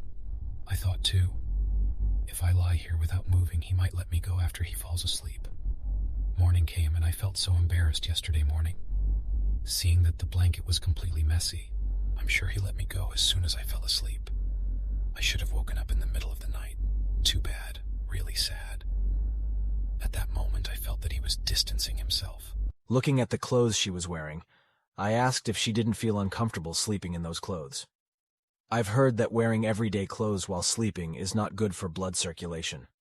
Therefore, if he wanted to maintain his health, he had to take off those clothes. When drowsiness began to attack, I thought that next time I would succeed. The drowsiness finally won, and I fell asleep. I am the third child of Count Sorte, a fortunate and beautiful noble. With fertile land under my family name and my father's business success, our family has wealth beyond measure. My first sister and second brother are currently fighting every day to become the successor of our family. So thanks to that, I just need to study and make some friends. I spend a lot of money to maintain my dignity. My second brother said that my life must be very easy, hearing that I also said if he was jealous, live like me. My life is very lucky. If there were people in the world who were burning with ambition, there must also be people who just watched and cheered them on. When I was leaving the house for the city, a beggar came up to me and asked me to give them 1 coin. My bodyguard was angry because the dirty bum seemed to touch my clothes. The beggar trembled and said he had not eaten anything since yesterday, and begged to give him just 1 coin. I stopped my bodyguard and told my servant to buy warm bread and soup. After my servant brought what I asked for, the beggar thanked me. We left him, and my bodyguard said that I have a good heart. As the beggar watched me leave, he asked if I was that woman. While I was sleeping at night, someone called me madam and woke me up. I was thinking, who is she calling madam? My servant then asked me to regain consciousness, as we must escape. I was surprised and confused why I was in the middle of the capital. When I looked up at the sky, I was surprised by the monsters that surrounded this city. I don't understand what's going on. My panicked maid said that we should leave immediately. He then said that I would be shocked, but I had to stay calm, even though my master and my 2 brothers had died. I couldn't understand what he was saying, and asked if it was true that they had died. My maid was confused by what I said. He said that my father died from an illness more than 10 years ago, and my 2 brothers have also been dead for more than 5 years. They died in an accident. I became very confused. I'm pretty sure they were still with me until yesterday. When I looked again, my servant's face was not familiar. I at least remember my maid's face, and think that she could be a spy. Then again, I'm not sure if there's a place like this in the capital. When I looked at the state of this city, I didn't see or feel any sign of life from anyone living here. It's like a ghost town. While we were running, a girl came out of the building and screamed for help, but suddenly the girl was attacked from behind. My maid and I were scared to see what happened. The girl begged to be saved while being eaten by a monster. I don't know what creature it is. My maid then grabbed my hand and told me to follow her. Out of curiosity, I asked what the creature was. My servant replied that the beast is called Elgis. He explained that the beast's eyesight is a laborer, so if we get as far away as possible soon, then we'll be fine. Looking at the monsters in the back just now, I don't understand why there are such creatures in the city. Suddenly my maid shouted. My maid had been stabbed in the stomach and told me not to make any noise because they reacted to sound. My servant then told me to go west because there is a tavern called the Forest of Sunrise. He asked me to seek help. Seeing me lying on the ground in shock, he shouted to leave immediately. I can't rest. Nobody knows what will happen to me. I didn't get lost thanks to the road signs. But my feet started to hurt because I didn't use sandals or shoes. When I saw the building in front of me, I was sure that it was the place the maid had told me about. I went to the building and knocked on the door of the tavern. I screamed and asked if anyone was inside and asked for help. From behind the door, a voice asked me who I was. I replied that I was Elena Sort, the 3rd daughter of Count Sorte. The person inside recognized me and said that I was Miss Mellisto. I don't understand either. After entering the shop, the man asked his wife to bring me a glass of warm water. The woman also gave me a glass of warm water and a blanket. He then asked if I'd calm down. I also thanked the woman. The two of them then introduced themselves as husband and wife named Hans and Anna. They were quite surprised that I came alone. I also remembered my servant and was sure that he must have died. I also asked myself about my father and my two brothers. A worried Anna asked if I was okay. Out of curiosity, I asked what monsters were out there. Anna didn't understand what I meant at first, but she came to her senses and said that I was talking about magic beasts. My maid at that time also called her that. Because I didn't know the creature, Anna and Hans thought that I was hiding in a safe place. They were impressed that I hadn't seen a single magic beast in 1 year. Not understanding, I asked what he meant by 1 year. Anna then replied that it had been almost 1 year since the continent turned like this. I also remember my servant who said that my father had died 10 years ago because of his illness, and Hans who called me Miss Mellisto. I then asked Anna to bring me a mirror. After being brought a mirror by Anna, I was shocked when I saw my face in the mirror and dropped the mirror. A worried Anna asked if I was okay. I was surprised to see my aging face. I then asked Anna what year it was. Anna replied that based on the royal calendar, this year was 887. I was shocked because already 20 years have passed. I thought I was dreaming, but my knee still hurts. I wonder if this is reality. When I was confused, suddenly heard a loud voice. Anna and I began to worry. Hans said that it might just be a magic beast, but he assured me not to worry, for the walls, doors, and windows were well barricaded. After Hans said that, a loud voice came again from the roof. Hans started to get dizzy and said that he felt like the magic beast had entered from the roof. Because there was no choice, Anna grabbed my hand and led me to hide in the basement. When I said that Anna had better get down quickly, she said that she was fine because I needed someone to cover the entrance. I'm still worried trying to convince him. But Anna said that they were husband and wife. Even though they weren't together when they were born, they want to be together in the end. After the basement was closed, soon Hans's voice was heard screaming for Anna. From above was constantly making noise. The frightened me could only sit in the corner and cover my ears while thinking about my mother. I miss my family. My mother has always been very affectionate to me. When he died, I cried for a whole week. And my father, I hated him because of his patriarchal nature and only focused on his business. However, for more than a decade, on her mother's birthday or anniversary, she always brought flowers and talked to her. I love my father's devotion more than anything. And as for my two brothers, they always fight as soon as they look at each other. But they have always been nice to me. My sister is always there to listen to my complaints. And even though my brother's way of speaking was so arrogant towards me that it annoyed me, he often brought me so many dresses and shoes that I usually forgave him for that. While crying, I have to keep remembering those beautiful memories, because otherwise I would be crazy right now. Night came and I woke up. I wonder since when I fell asleep. When I tried to walk, my feet hurt. My whole body shook, but I had to try to get up. After going upstairs, I saw the corpses of Hans and Anna holding hands. Even though a few moments ago they were still alive and gave me warm water and blankets. The image of them talking to me, I can still remember it clearly. I also felt unwell and vomited. While I was vomiting, I heard the sound of the door opening. Seeing that figure that entered, I started to laugh too. A magic beast that looked like a spider entered this room. In front of that magic beast, I couldn't help but laugh. The magic beast then charged at me and stabbed me in the stomach with its leg. Due to the pain, I woke up. I, who woke up from my sleep, could only tremble in fear in my bed. A moment later, my maid Mary came and asked if I was okay. Seeing Mary coming, I asked where I was now. He replied that this is my room. I also felt confused about what happened. I wonder if it was all just a dream. Seeing that I was still shaking, Mary said that I seemed to be having a bad dream. Hearing that made me think that it must have just been a bad dream. I then asked Mary to stay with me until I fell asleep. It's been a long time since Mary came to our mansion. Since childhood, I have been cared for by him. Mary's hand stroking my head felt so warm and soft. I hope that what I experienced was just a bad dream. Morning came and I woke up. I'm sure that what I experienced before was not a dream. I can't explain it, but I'm sure that what I see is the future. I then sat down on my bed and started to think. I don't understand how it could happen, even though yesterday was just an ordinary day like any other day. After finishing thinking, I called someone and asked him to find someone for me. There was only one thing that was unusual yesterday, and that was the old lady I gave bread and soup. After some time, my maid returned to report. I asked if he had found it, and he replied that he had. However, my maid said that the old lady said that she wouldn't move. As I ordered, he tried to bring her into the mansion, but she was quite stubborn. Because there was no other choice, I invited the maid to meet the old woman and asked her to accompany me. After riding the horse-drawn carriage, I arrived at a tent. When I entered the tent, I saw the old woman sitting holding a cane. The old woman said that I had finally come. When I arrived, the old woman greeted me. I feel there is something different about him. I feel a terrible presence. I then asked the old lady if she did it, and she replied that it was. I don't understand why he's bringing it up now.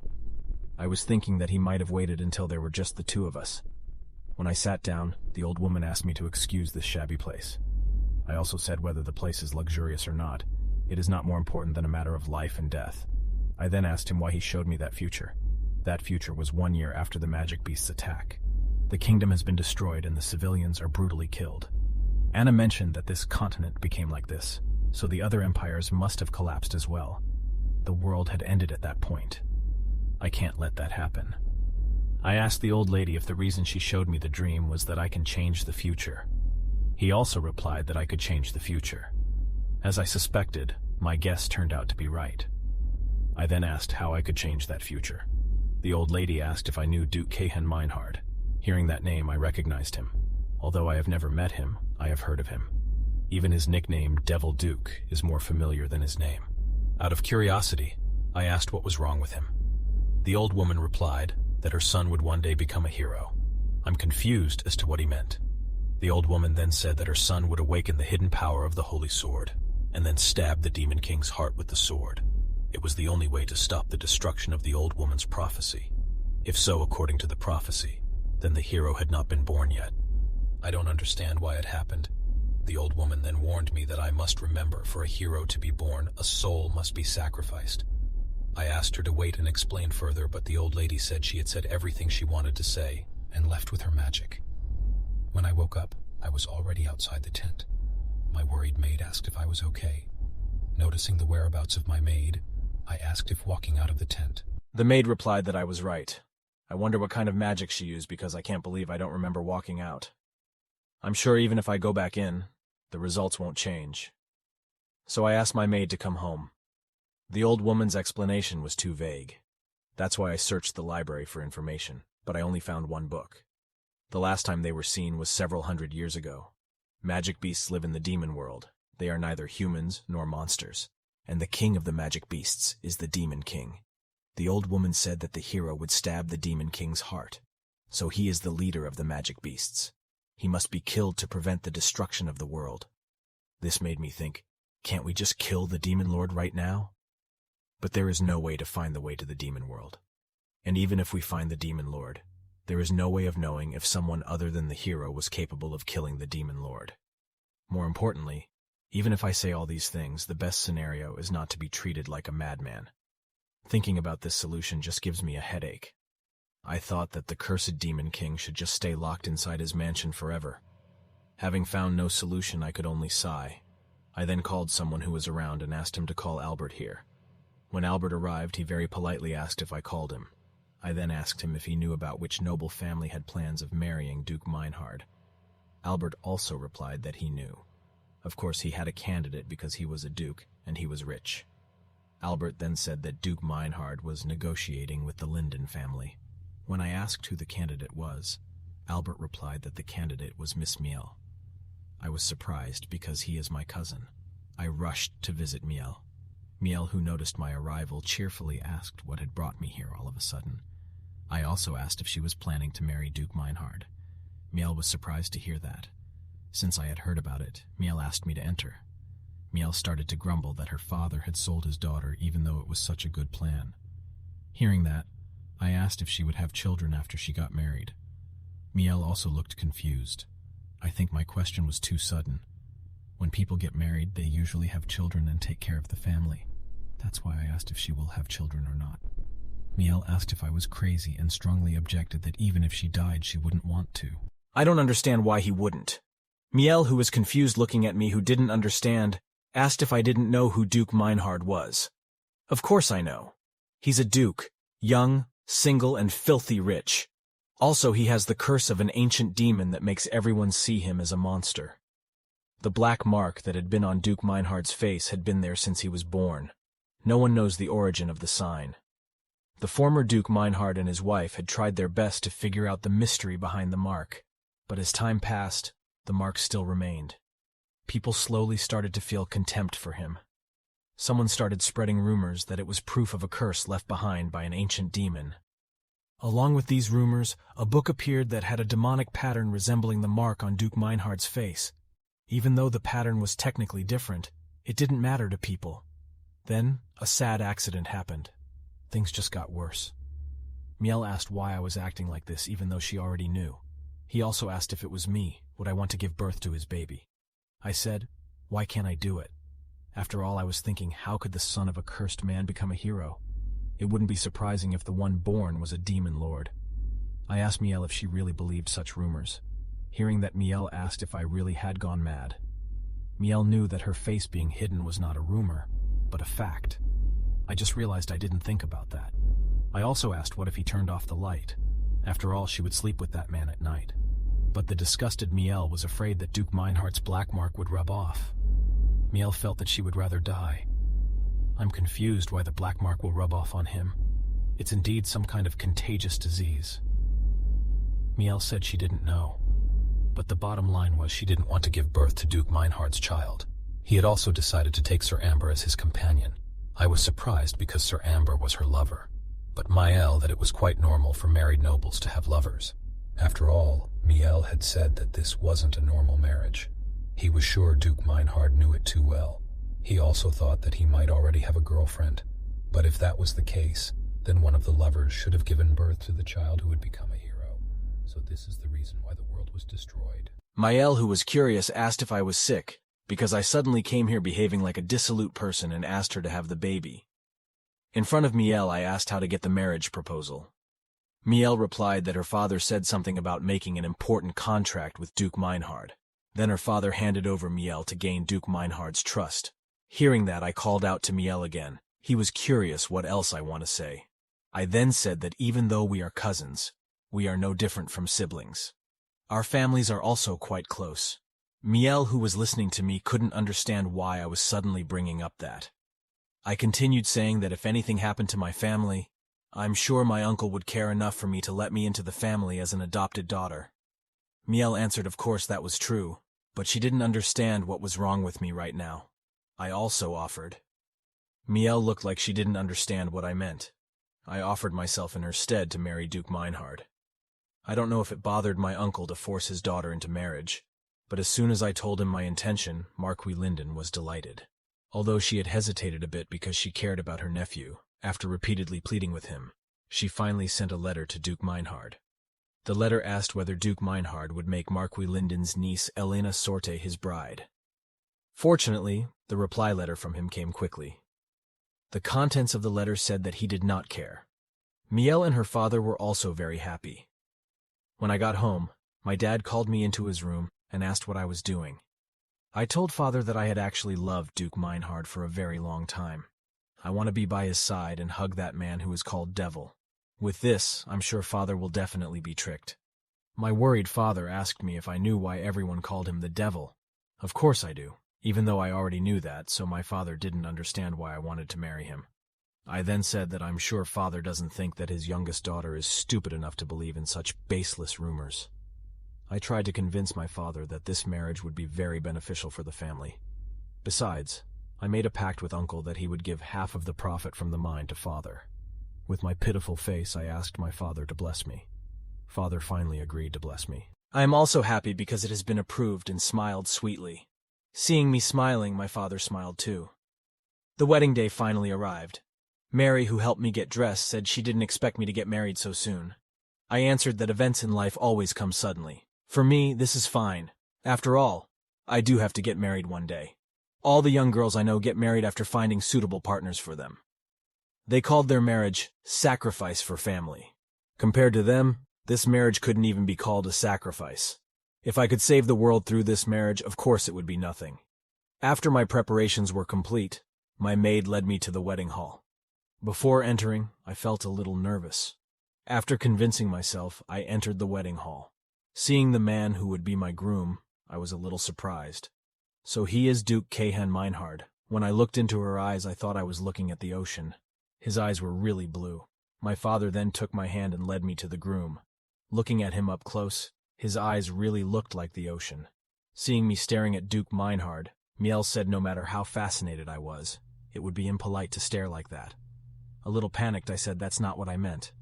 A moment later, Duke Meinhard stretched out his hand and led me. I asked if he heard us. I wonder what if he heard us. When the priest gave the vows speech, I thought that Duke Meinhard's hands were big. He is also very tall. Even his muscles and everything looks strong. After the speech, the priest asked if I vowed to love and cherish the groom, Duke Meinhard, forever in the name of God. I replied that I swear in the name of God. The priest then asked Duke Meinhard if he swore to love and cherish his bride, Elena Sort, in the name of God. He replied that he swore. It was only a formal answer, but I found it odd. After the wedding ceremony ended, in front of the carriage that was waiting for me, Miel cried on my shoulder and said that she really didn't know how much I loved her. Miel's father then thanked me. I replied that I married because I wanted to. I can't tell them the real reason. If I did that, it would definitely reach my husband's ears. This time, my older brother came and said that I was in big trouble now and asked what I was going to do. He said that I would no longer be able to buy clothes from my favorite shop in the capital and also dessert from my favorite bakery. I replied that I could do all that in my new house, even though he sounded mocking like that, but he was really worried about me. He then asked me if I was happy. I asked again what if I don't. He also replied that apparently not. But before he could finish his sentence, my older sister suddenly told him to step aside and said that he would always be by my side.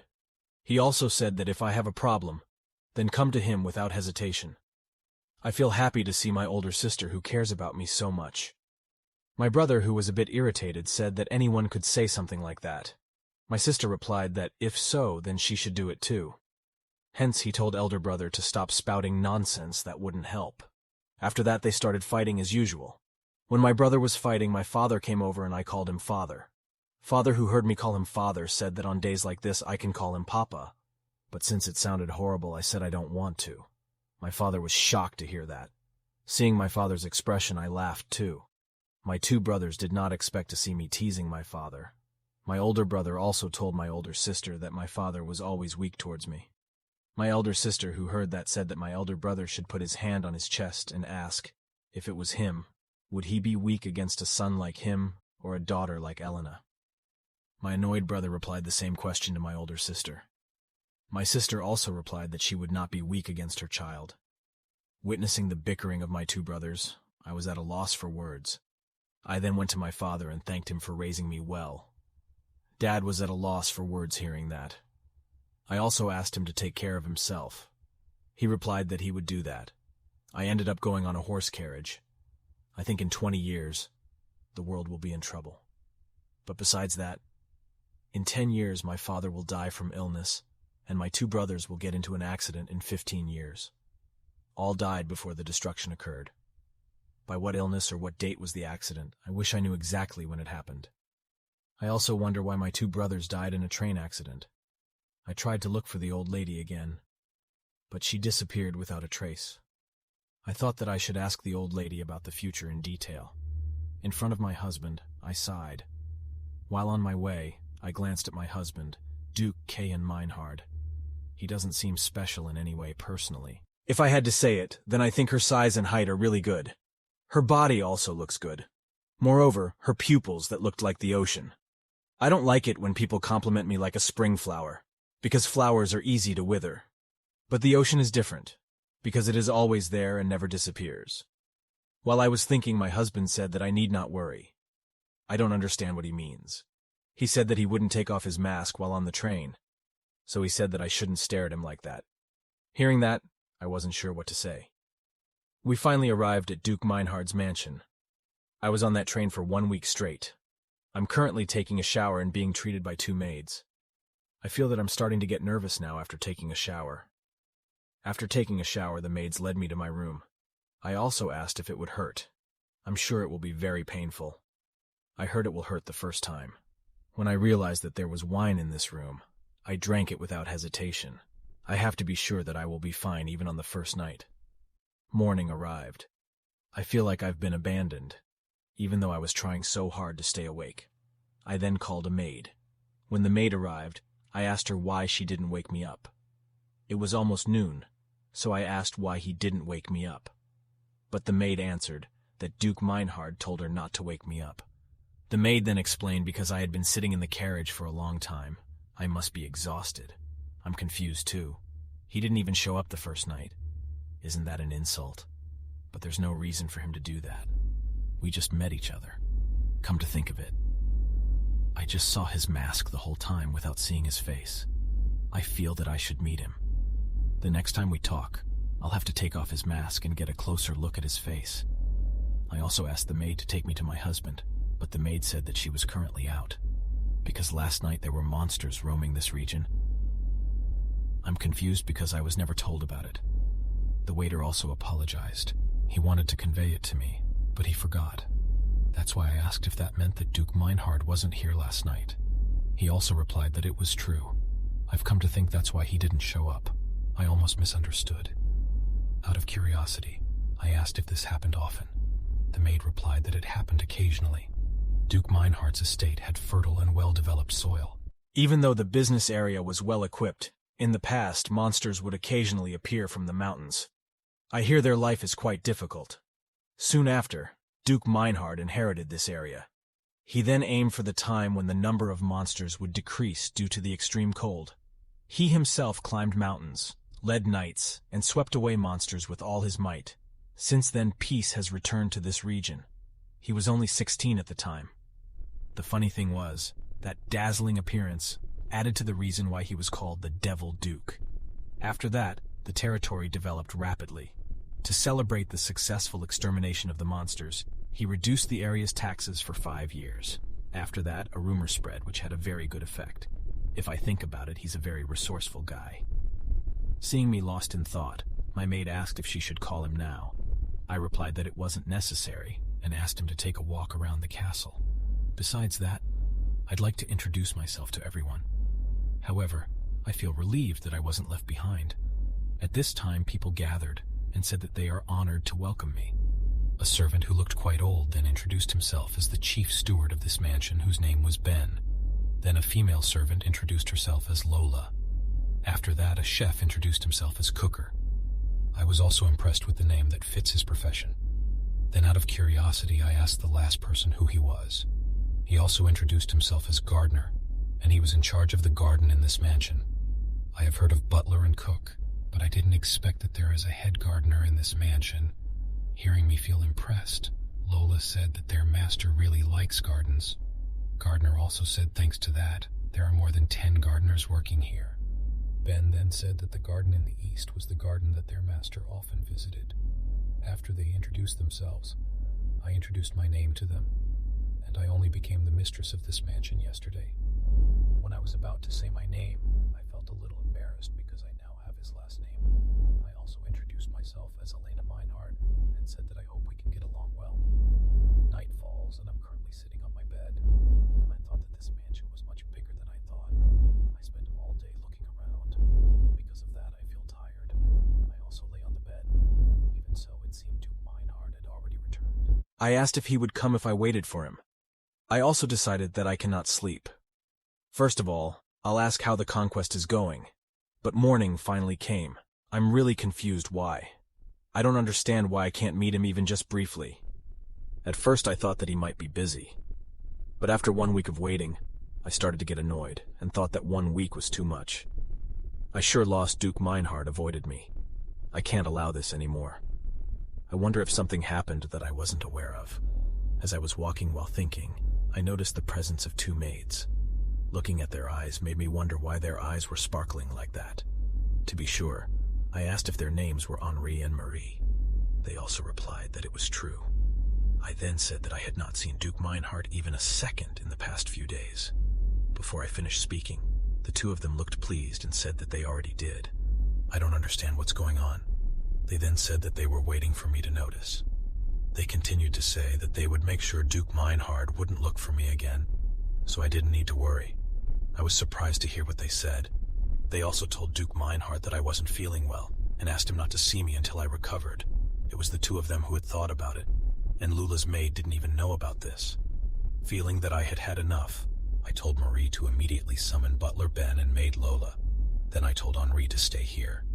Henri and Marie did not understand what was going on. Annoyed, I told them to hurry up. Henri and C7, who finally realized, finally knelt down and said that they had done something wrong. They also admit they were wrong. They then said they were doing it for me and had no other intention. I didn't expect that I felt anxious and wasted a week of my time because of these two people. I suspect that there is a woman who likes him because he is the Devil Duke. If Miel were in this position, they would definitely be praised and rewarded. Ben and Lola finally arrived, and I asked Ben what punishment I could give them both. Henri Marie was starting to get scared hearing that. Ben said that according to the rules of this mansion, the harshest punishment I can give is to cut off their tongues. Henri and Marie, who were even more scared, begged for forgiveness and said that they admitted their mistake. I also asked if they really realized their mistake, but Marie was even more confused. Even I myself don't understand why I'm angry. How can the two of them understand? I also gave them 5 strokes and 2 days of fasting, then give them a week's probation. Lola also thanked and took them both while pinching their ears. Seeing Henri and Marie, who were taken away by Lola, Ben said that they had been working here for a very long time. But I don't think that's the case. I could have done as the butler said, but I just didn't like it being the first thing I did as the mistress of this mansion. After this matter was over, I asked Ben if Duke Meinhard was in his room right now. Ben then offered to lead me there. Kayan, who was currently working in his office, heard a knock on the door. He also asked who was there. But suddenly the door opened, and he was surprised to see his wife, who entered. I then walked over to my husband and stared at his devil mark. I thought that there was nothing terrible about that mark. My husband doesn't understand what is going on. I slowly reached for his mark. When my hand touched his face, my husband flinched a little. I also apologized for suddenly touching him and asked if I hurt him. He replied that he was just surprised. I asked if I could touch her, and she nodded in agreement. When I touched her face, I thought that she really was soft, like a baby's skin. I felt that her skin was even prettier than mine. After looking into those sea blue eyes, I realized that I didn't come here to do this. After clearing my throat, I said that, to be honest, a moment ago I punished 2 maids. He replied that he had heard of it. I was a little surprised to hear that. I then asked if he heard the reason too, and he also said yes. I told him I wasn't feeling sick, unlike what the 2 maids said, and was fine. He replied that I looked like that. I then told him that I haven't slept well the past few days, because I was waiting for someone.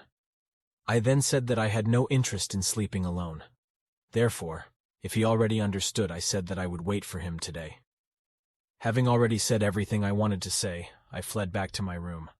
On the way back to my room, I thought that I looked a little more embarrassed after arriving at such an unfamiliar place. At home, my older brother always nags at me. Anyway, that reminds me that it's time to write a letter to my family. After arriving at my room, I asked the maid to prepare water for bathing. The maid also asked what flower petals I would like to use. Hearing that made me curious as to what the flower petals were used for and reminded me that my husband's skin is very delicate. I answered whatever it is, no problem.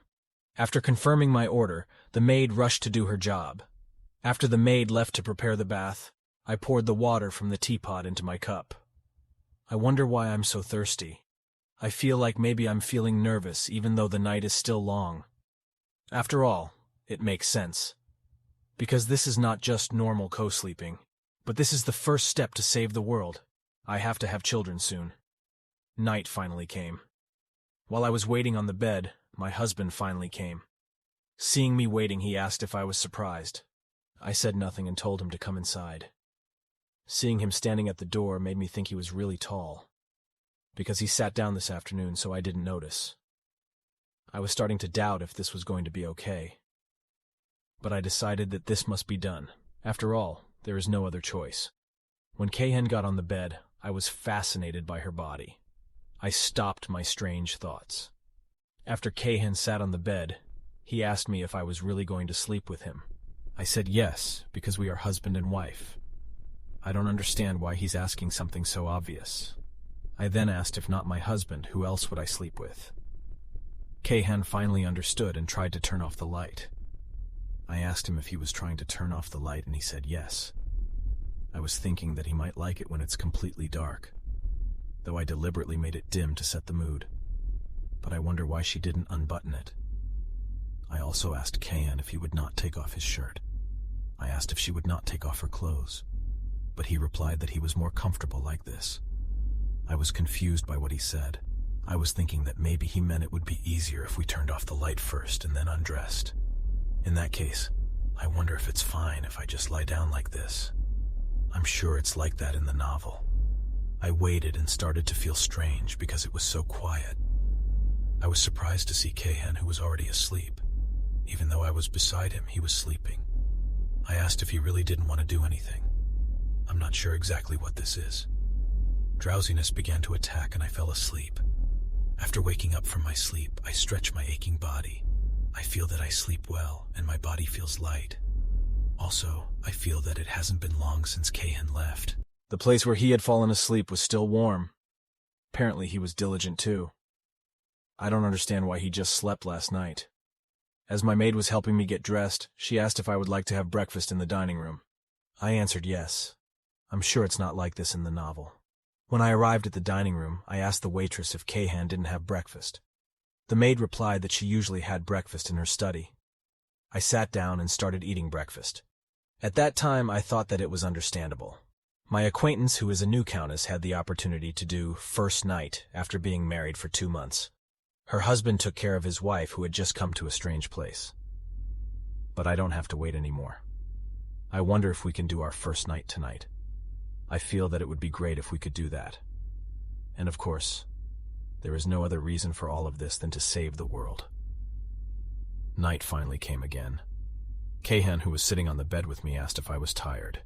Hearing that question, I thought that this might be a sign to do something that married couples do. I shook my head and replied that I wasn't tired at all. I'm also happy that we can finally do it today. He then said that yesterday I slept very well. Therefore, today he hopes tonight I sleep well too. Seeing him getting ready to sleep, I was confused. I don't understand what he means by sleeping well tonight. I also thought that it was not a sign. Even though I feel very loved, this doesn't mean the world will end tonight. So I slept with him too. And then, day after day, night passed again and again. But he really didn't do anything for 2 months. Beside Keihan, who was lying down, I asked if we won't do anything and just stay like this. Just to say this, I drank so much wine to have the courage to say it. Keihan, who heard my question, said that I didn't need to worry about that, because even if I am his wife, he will not touch me. I don't understand what he's saying. Actually, I don't really know anything about marriage relationships. In the novel also does not explain in detail. The madam in charge of my education also said that all I need to do is leave everything to her. Even so, his words were of no help. But I know one thing for sure. If a man and a woman want to spend the night together, they must undress. I also sat on Keihan's stomach and forced him to open his clothes. Keihan tried to refuse and asked me to wait, but I screamed and asked if he did it while wearing clothes. I kept forcing her to take off her clothes. Because Keihan kept refusing to take off her clothes, I grabbed her collar and asked her why she didn't want to take off her clothes. I screamed at him why he won't take off his shirt. Keihan, who felt there was no other choice, took a sheet and used it to wrap me up. I asked him what he was doing and asked him to let me go, but he refused. In the end, drowsiness attacked me until I fell asleep. When Elena fell asleep, Keihan stroked her so she fell asleep. Upon seeing her sleeping face, Keihan felt stunned. He then continued to stroke Elena until she fell asleep. When morning came, I felt that I wanted to die. I wonder if I'll die on the spot if I ram my face here. I finally gave up. There's no way anyone would die just because of a wash basin. I took a deep breath. Seeing me sighing, my maid asked if there was a problem. I think there is, but don't know how to put it. When I saw the reflection of my face in the water, I thought whether yesterday was the second time I was so drunk. When I was 15, when I was with my brother Edward, he said it was okay as long as I had guts. I thought that he handled it well again because he looked happy. But the next day, my brother got angry and told me not to drink anymore because of my rude attitude while drinking. I also replied to his words, if it were not for his sake, I would not drink. My older sister then supported me and said it's true. She should restrain herself as usual.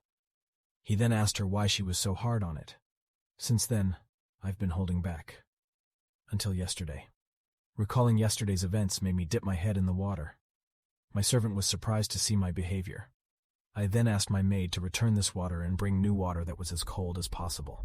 My maid was confused by my request. After changing my clothes, my maid who was doing my hair asked how my breakfast was. After thinking about it, I asked to take it to the library. Then I also asked if I wanted to have lunch and dinner there too. The maid said she would arrange it.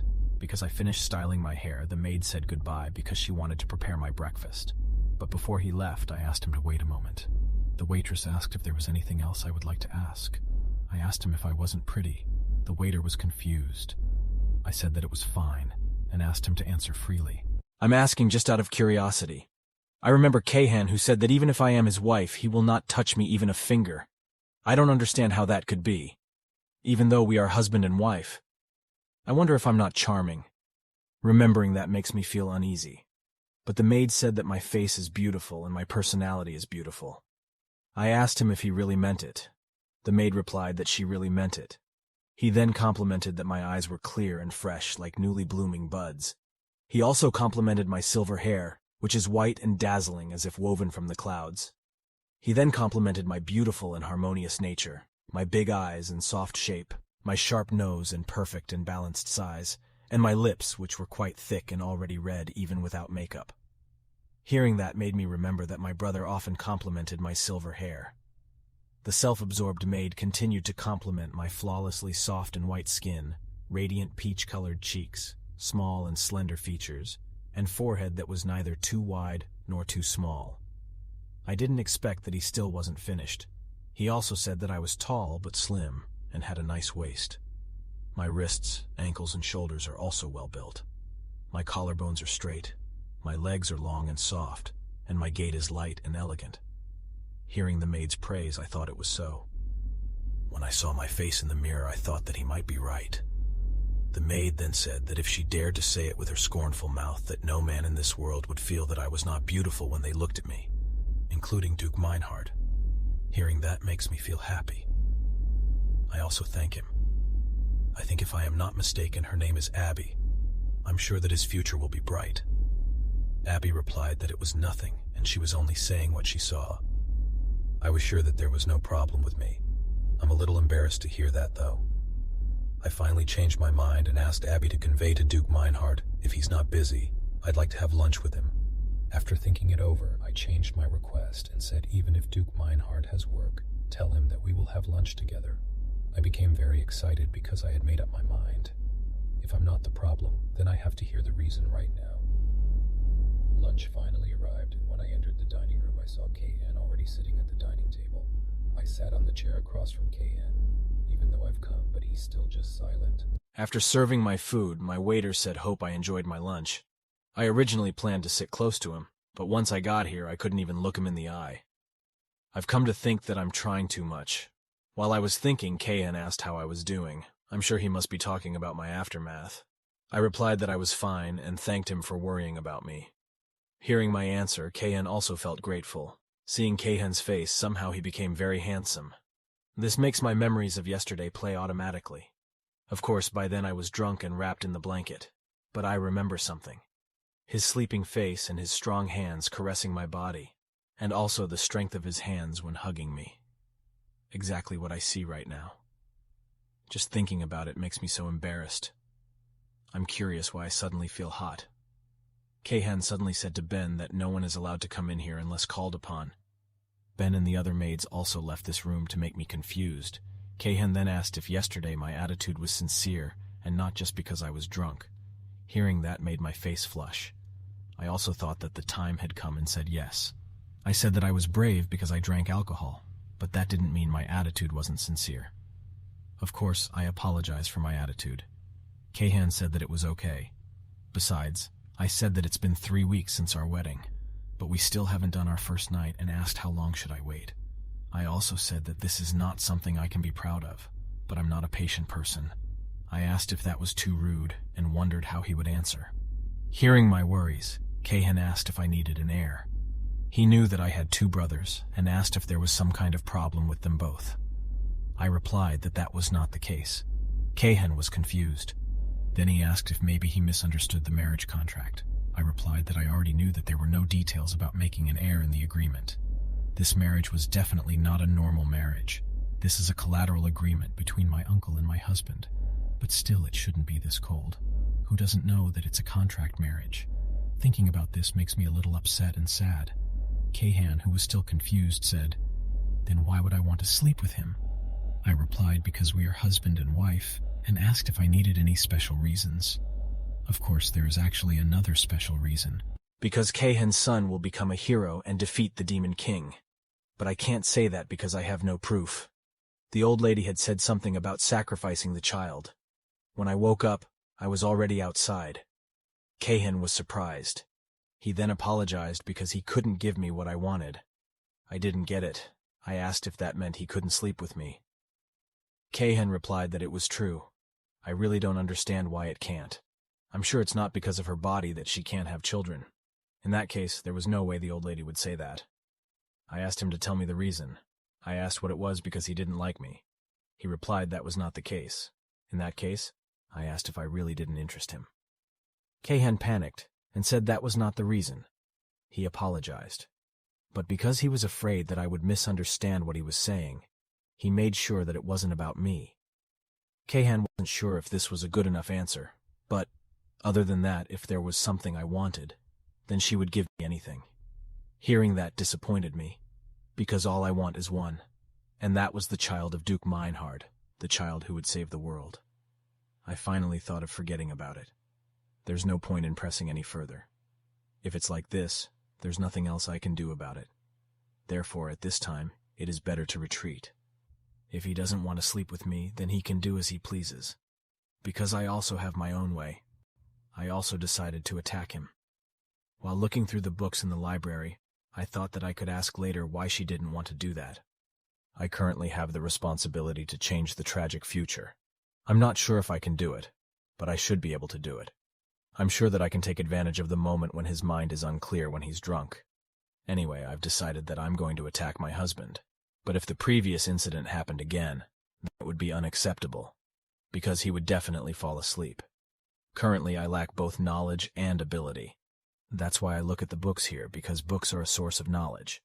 When I looked around, I also found a book entitled The World of Husband and Wife. When I saw the contents of the book, I was sure this was what I was looking for. I am so very happy that I found it. Holding the book tightly, I looked around and hoped no one was here. The next day, when my maid came into my room, she was very surprised to see me as exhausted as a corpse and asked if I was okay. As I thought, one sleepless night was too much for me. I weakly replied that I was okay. I've read 5 books in total. It really is like discovering a new world. The maid picked me up and asked if I wanted to take a shower. After lying on the bed, I replied that taking a shower might relieve my tiredness. The maid understood.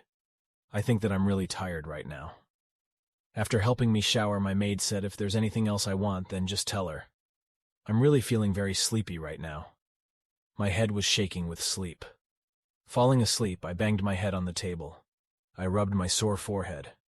One of my maids who heard the loud noise came into my room and asked if I was okay.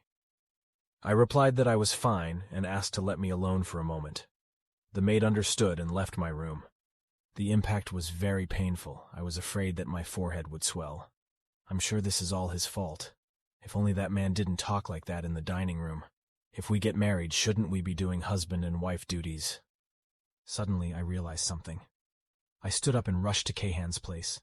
In front of Kahan, I asked if he had a minute. Kahan, who saw Elena's blushing forehead, made her curious. Seeing Kahan staring at me, I asked if something was wrong, and he said nothing. I again asked if he had free time. He said yes and asked if I needed anything. His confused face is all I need. I didn't come here to get angry. It's just, I want to see her face have a different expression. I asked him if he remembered what he said at the restaurant, about him saying that he would do whatever I wanted. He replied that he remembered as long as it was not sleeping together. Hearing that pissed me off. Then I first asked him not to hold me responsible for coming here so suddenly. Second, I asked not to kick me out. And third, I want us to be alone. After seeing my face, Keihan told the maids not to come in until called. The two maids finally left. After the maids left, I smiled at Keihan. Now it's just the two of us left. Then I sat down at the table opposite Keihan. Seeing me sitting in front of him, Keihan called out to me. I also asked what was wrong. I'm sure he's very confused right now. My brother Edward used to be like that too. Edward, who was angry at that time, said that I was the one who was wrong here. I then said that my feet hurt and sat across from him. Edward, who didn't understand, asked what I was doing and told me to get off. I also said if he is not happy, then I think he is wrong. Edward finally relented and apologized. The results at that time were very good. I'm sure my husband will be confused too. But right now, he didn't react at all. I don't understand why he doesn't react. Keihan, who saw my lumpy forehead, was about to say something but didn't. I was the one who misunderstood that he didn't have to worry about his desk since I'm pretty light. He also said that he knew. I asked what he said earlier, he said nothing. I'm sure he said he knew. I asked how he knew. Maybe I look skinny. I think that I should go now. Anyway, he wasn't as flustered as I thought he was. I've finally decided what I want. I asked him to praise me. Keihan felt a little confused. I then said as an example, compliment my performance. I asked how pretty I was. Seeing my husband at a loss for what to say, I asked if I wasn't pretty. He said no. He just kept saying no. If so, I told him to say it. But he just kept quiet. I also asked if there really was nothing for him to compliment me on. Since he refused to say anything, I asked him if he had lied before. But before I could finish my sentence, my husband complimented me that I was beautiful. Hearing that took me by surprise and I almost fell over. But my husband caught my body. My face was blushing too. That was really dangerous. Keihan's face, which was very close, then asked if I was okay. I replied that I was fine. So I asked if I was pretty, and asked him to tell me specifically.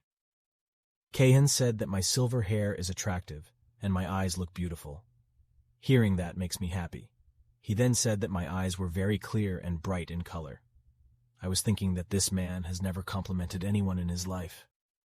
Keihan, who saw my hands, praised that my fingers were very beautiful. I thought that I might have gone too far. I wonder if there really isn't anything to praise for her to think of something random like that. Because I had enough, I thanked him and said that was enough praise. After I thought about it, now that I see her life stem is quite high. The proportions of her face are also very balanced.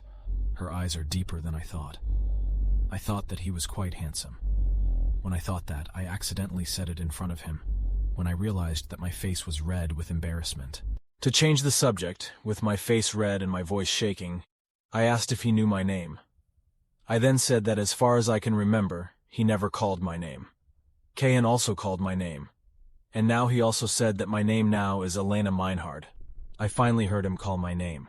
I also asked him to call when we were together. I don't understand why I'm saying this. After finishing saying what I wanted to say, I said that I would go and thank him for making time for me even though he was busy. I almost forgot then said that he didn't need to come to my room again before leaving. As I lay on the bed and covered myself with the blanket, I thought that I was too excited in my library. I'm sure because I'm too tired. That's why my thoughts are not right. While I was thinking, a maid asked if she could come in. I let him in and asked what was wrong. The waitress then handed me something and asked to take it. The maid gave me the salve. He said that Duke Meinhard told him to give this to me. After receiving the ointment, I said that he could go. At first I was confused why he gave me something like this.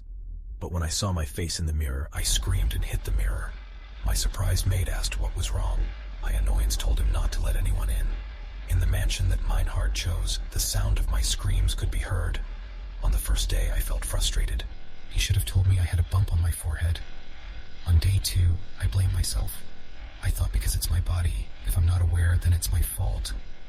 On day 3, I gave up. I convinced myself this must have happened to everyone's life.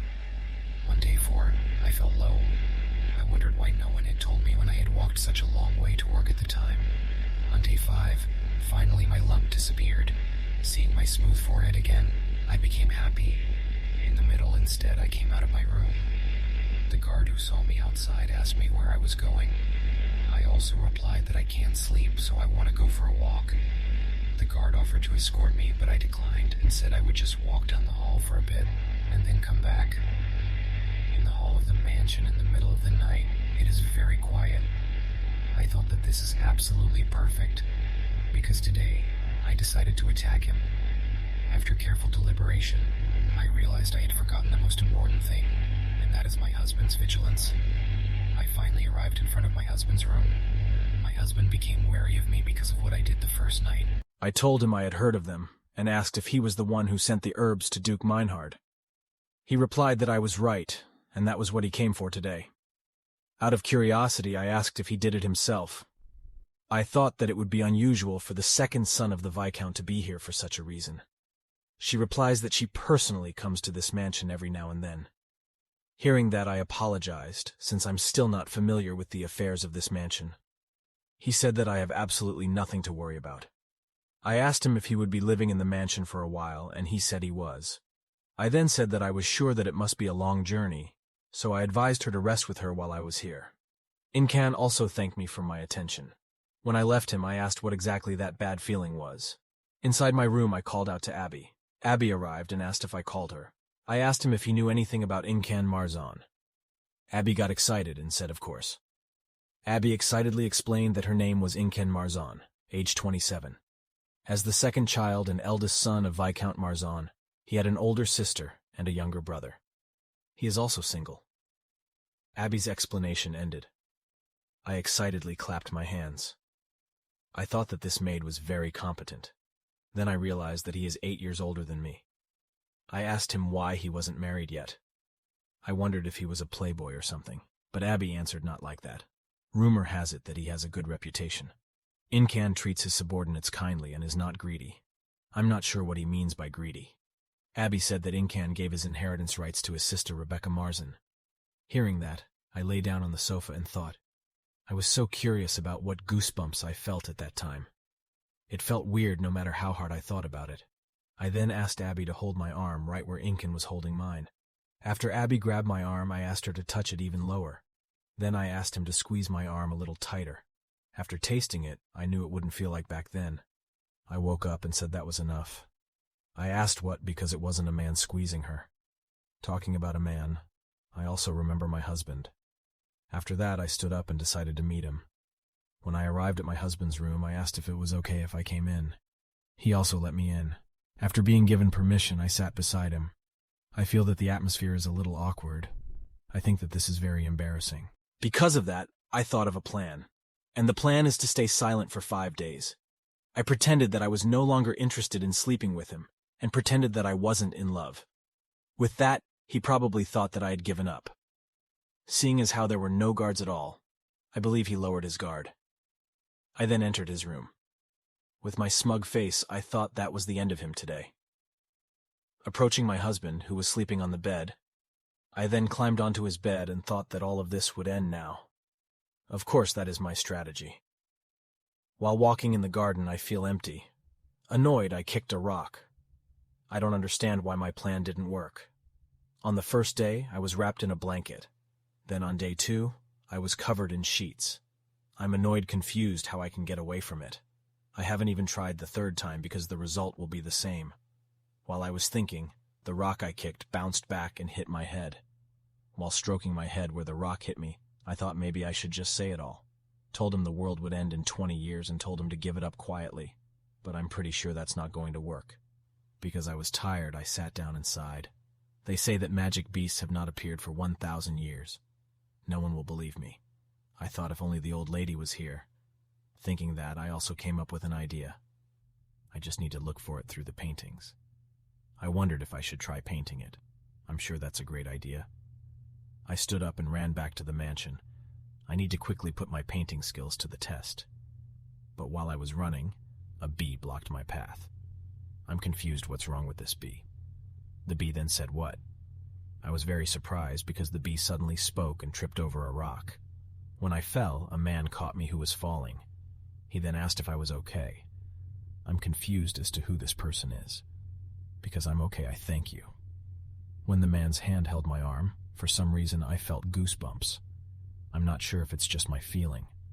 When I was confused, the man said that it was an honor to meet me. Since I didn't recognize him, I asked him if he knew me. The man smiled and said he heard about me as soon as he arrived at the mansion today. He later introduced himself as Incan Marzan. Hearing his name, I recognized him from Viscount Marzon's family. I heard they visit the Duke's mansion once or twice a year to deliver herbs. It seems they know how to distribute medicinal herbs. I think this is the first time I've walked into this place with a normal attitude. My husband finally decided to break the silence and asked what was wrong. Hesitating, I asked him to give me his hand. My husband looks a little confused. He also gave me his hand. I touched his hand. Kayan looked slightly surprised. I don't feel anything. Her hands were quite soft. I then realized that there was something rough in his hands. I asked if his hands were calluses. I'm thinking it must be because he uses the sword too much. I've never seen him use a sword, but it sure suits him, with broad shoulders, long arms, and strong muscles. My husband calling me brought me back to reality. He asked if there was something in his hand. I was so embarrassed and let go of his hand. As a reason, I said that I was just checking it out for fun. I then said that his hands were much bigger and tougher than mine, so I was just wondering if it was fun to touch it. I took her hand again and pointed out the difference in my size with hers. He also accepted my reasons. I thought my hands were much smaller than hers and it tickled a little. I then remembered and said that I have a request. I stretched out my arm and asked him to hold my arm once. My husband also looked at me suspiciously, but I said that I didn't mean anything strange today, and I had my reasons. I also reminded him that he said he would give me anything. Kahan finally agreed and touched my arm. I feel that it doesn't taste the same. I asked him to hold it a little lower. After the dye touched in the right place, I asked him to press harder. I feel that it's pretty good. My husband suddenly distanced himself. Seeing him running away, I said that I am not a pathogen. I then said that he was acting like this now after hugging and sleeping with me that night. Since my business was done, I thanked him and said I would go now. After seeing his wife leaving the room, Kahan sighed with his face red. In the end, I found nothing. Because I was hungry, I wanted to eat something first. As I was walking, I heard the maids chatting. They mentioned something about criminals that intrigued me and peeked into their conversation. The maid then said that he looked good and handsome on the outside, but who would have thought that he was doing human trafficking? The other maid said it was terrible and asked how she didn't get caught by him. The maid replied that their hands accidentally touched. Then he suddenly felt goosebumps all over his body. The other maid agreed that goosebumps were a sign of danger. The maid then warns to be careful outside. If she feels strange when someone touches her, it means that her female instinct is warning her to run away. After hearing the maid's chatter, Incan suddenly called out to me from behind, causing me a huge shock. Seeing that I was shocked, he apologized for startling me. I replied that it was fine because I was just daydreaming. Incan then asked if I wanted to eat, and I said yes. Hearing my answer, he looked happy, and said that he was also heading to the dining area and asked me to go with him. Remembering the warnings from the two maids' chat, I refused with the excuse that I suddenly had no appetite. I then said that he should enjoy his meal and said goodbye. Incan asked me to wait, but I have already run away. The goosebumps, the woman's gut feeling. I feel like it's just bullshit. What's more, deceiving others with a good reputation. Remembering what Abby had said, I turned back to Incan. He smiled when he saw me looking at him. When I ate together with my husband, I thought something was wrong. I'm not sure if I should keep an eye on him, but it would be dangerous if I were found out.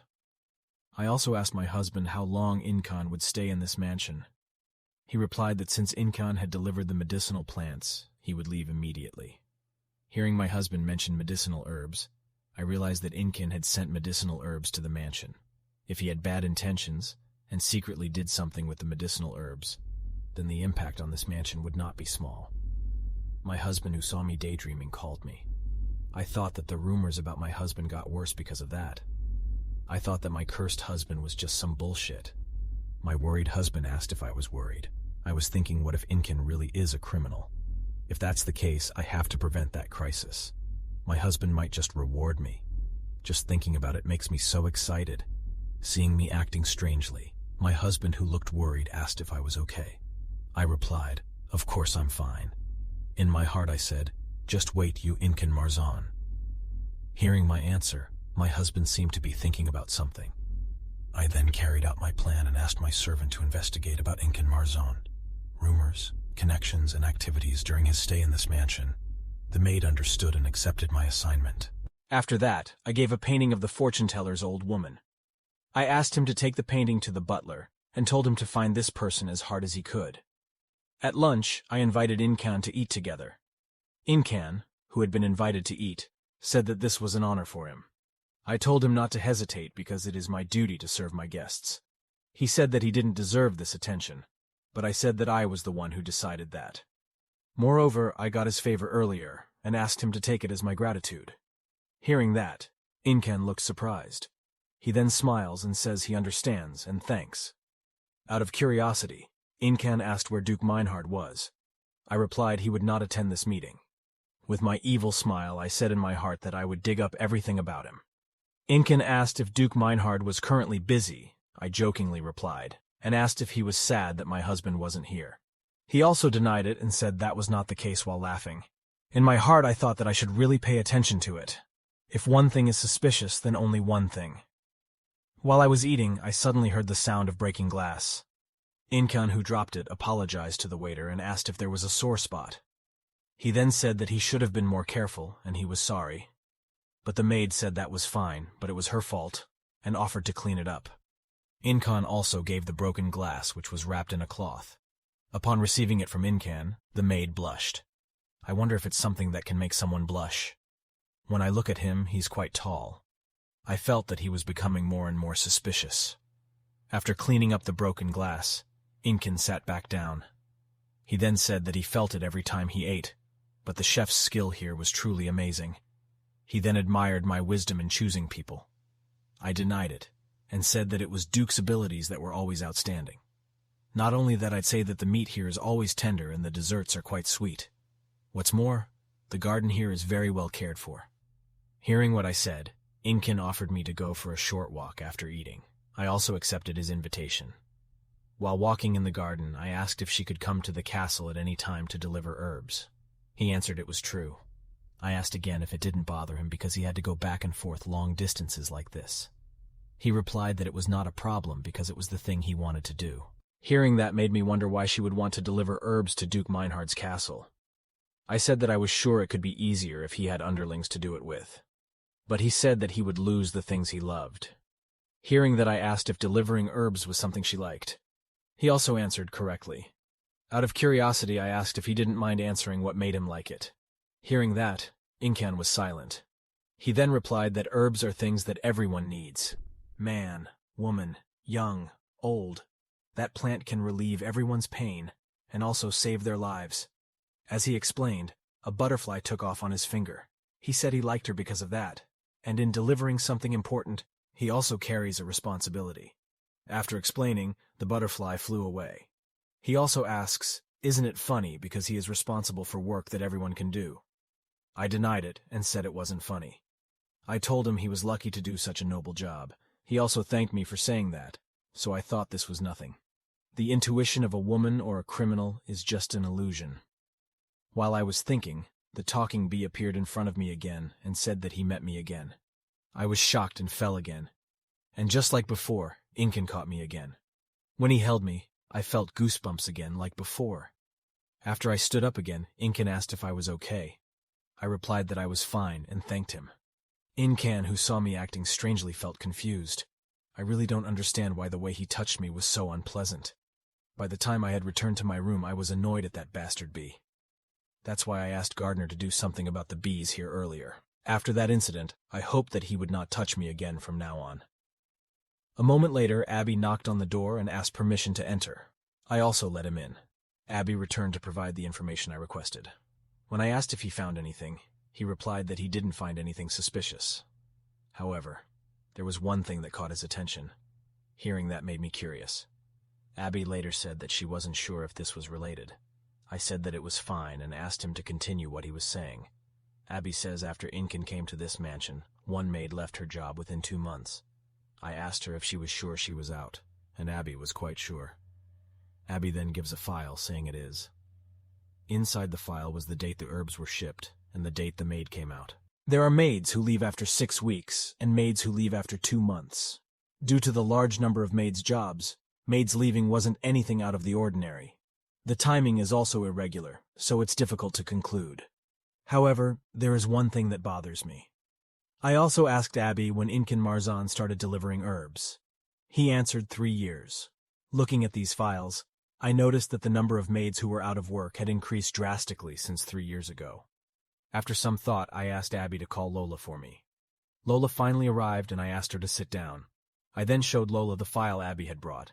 I asked if these were the maids who left after working here. Lola replied that it was true. I asked him if he remembered how things were when they came out. Lola opened her mouth to speak. After looking at the maids in front of me, I wondered if they were the maids the butler had mentioned. At that time, Lola said after she thought about it, they had the same reason for why they left. Due to a certain illness, they have to return to their hometown.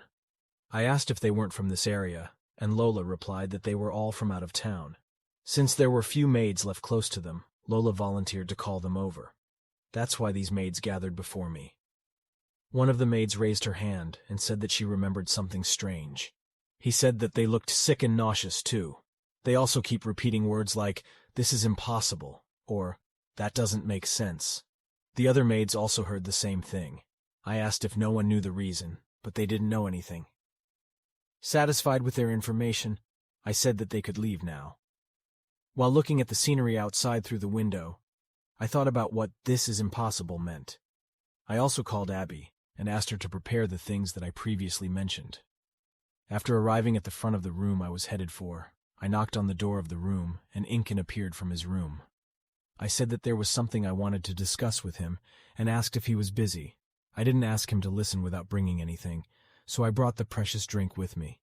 Incan also let me in. The information that he likes alcohol seems to be true. Looking at the contents of this room, I thought that this room was bright enough. I then put the drink on the table. Incan, who was curious, asked if it was still too early to drink it. But I said that it would be hard to talk about this without alcohol. I then closed the curtains a bit and said that I was more suited to drink in a slightly dark atmosphere. After we sat down, Incan asked what I wanted to talk about. While preparing drinks and glasses, I said that this is not something important. But it would be a problem if Duke Meinhard found out about this. Seeing me pouring the drink, Incan frantically offered to pour the drink, but I refused. I said that I brought this up with him because he was the only other person in the castle and I heard that he was good at keeping secrets. And if my thinking is wrong, I ask him to tell me that I am wrong. Incan also agreed and took a sip of the drink that I poured. I was happy to see him finish the drink. After sipping the drink, Incan said that whatever was discussed today, stay in this room. I also thanked him and said that I was relieved to hear that. This is really a relief. I was confused what should I do if he refused.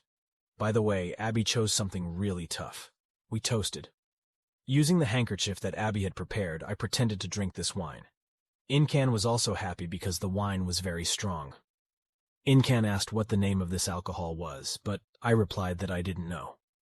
I said that I went to the kitchen and asked for the best alcohol, and this alcohol was given to me. That's why I'm going to leave the empty bottle here for him to figure it out for himself. We toasted again. After 10 minutes, Incan finally looked very drunk. I was so excited because my plan worked. Incan then asked what my worries were. I thought to myself that I didn't have any worries, just something I was curious about. I was just wondering if there was any connection between him and the maid coming out. But for now it's best to talk about general things.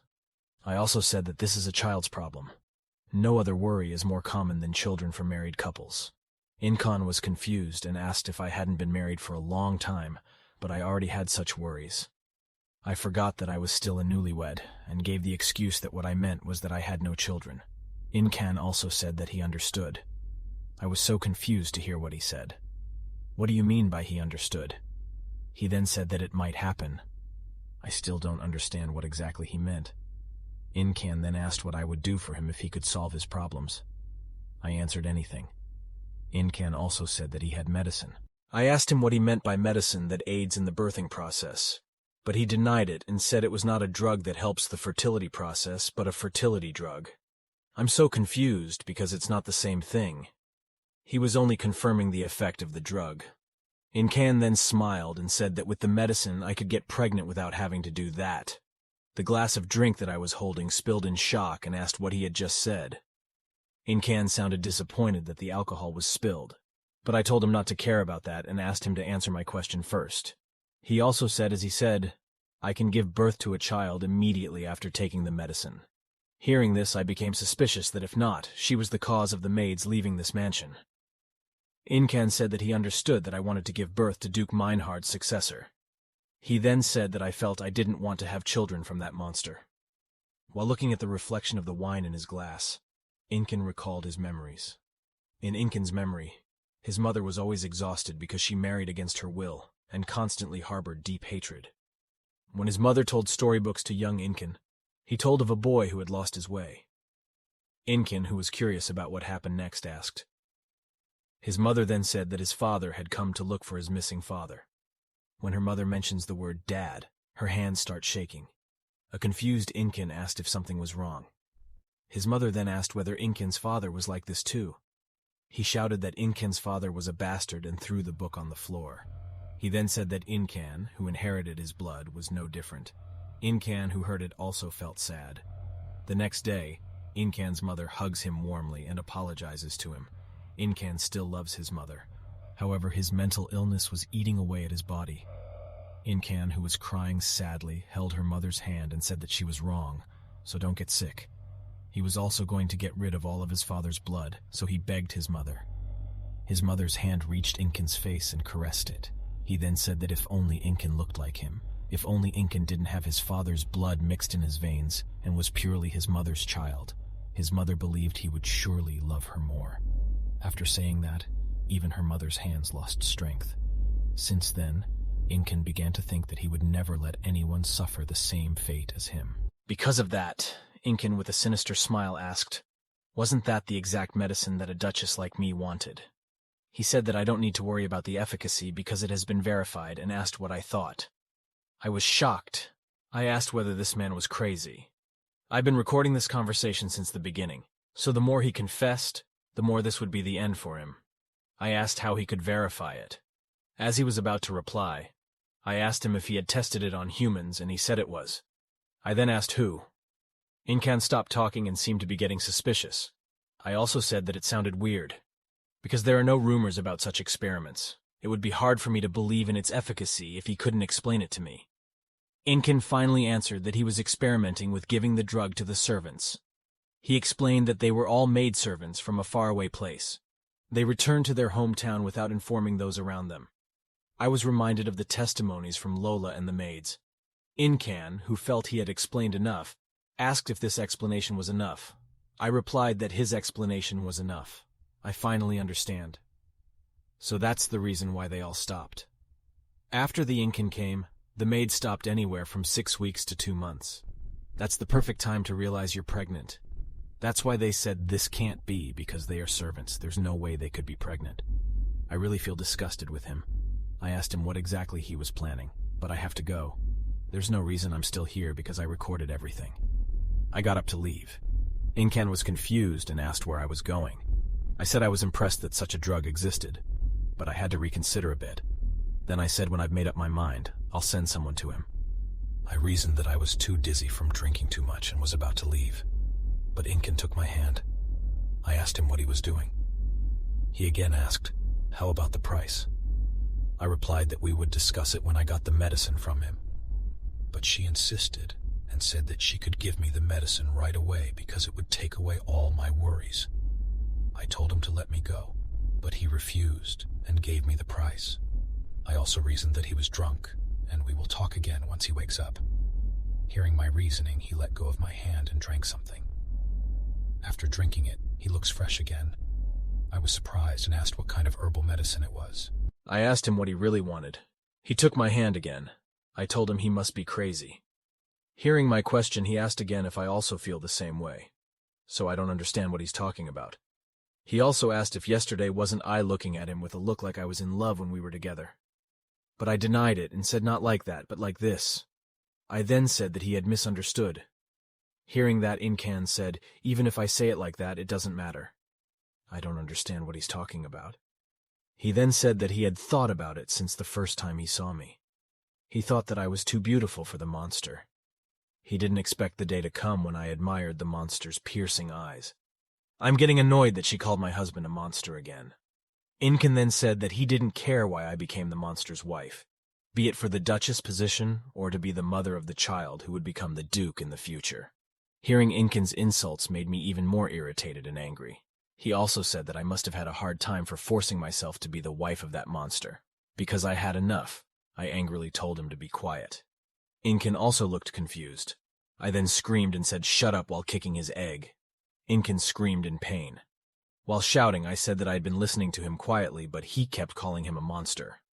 While getting angry, I asked who he called a monster. Inkin was finally beaten because I beat him and called me Duchess pitifully. But I scolded him because he called me that and beat him again. I then said only my husband can call me that. He's not a monster, but my husband. That's why I insulted him as human excrement.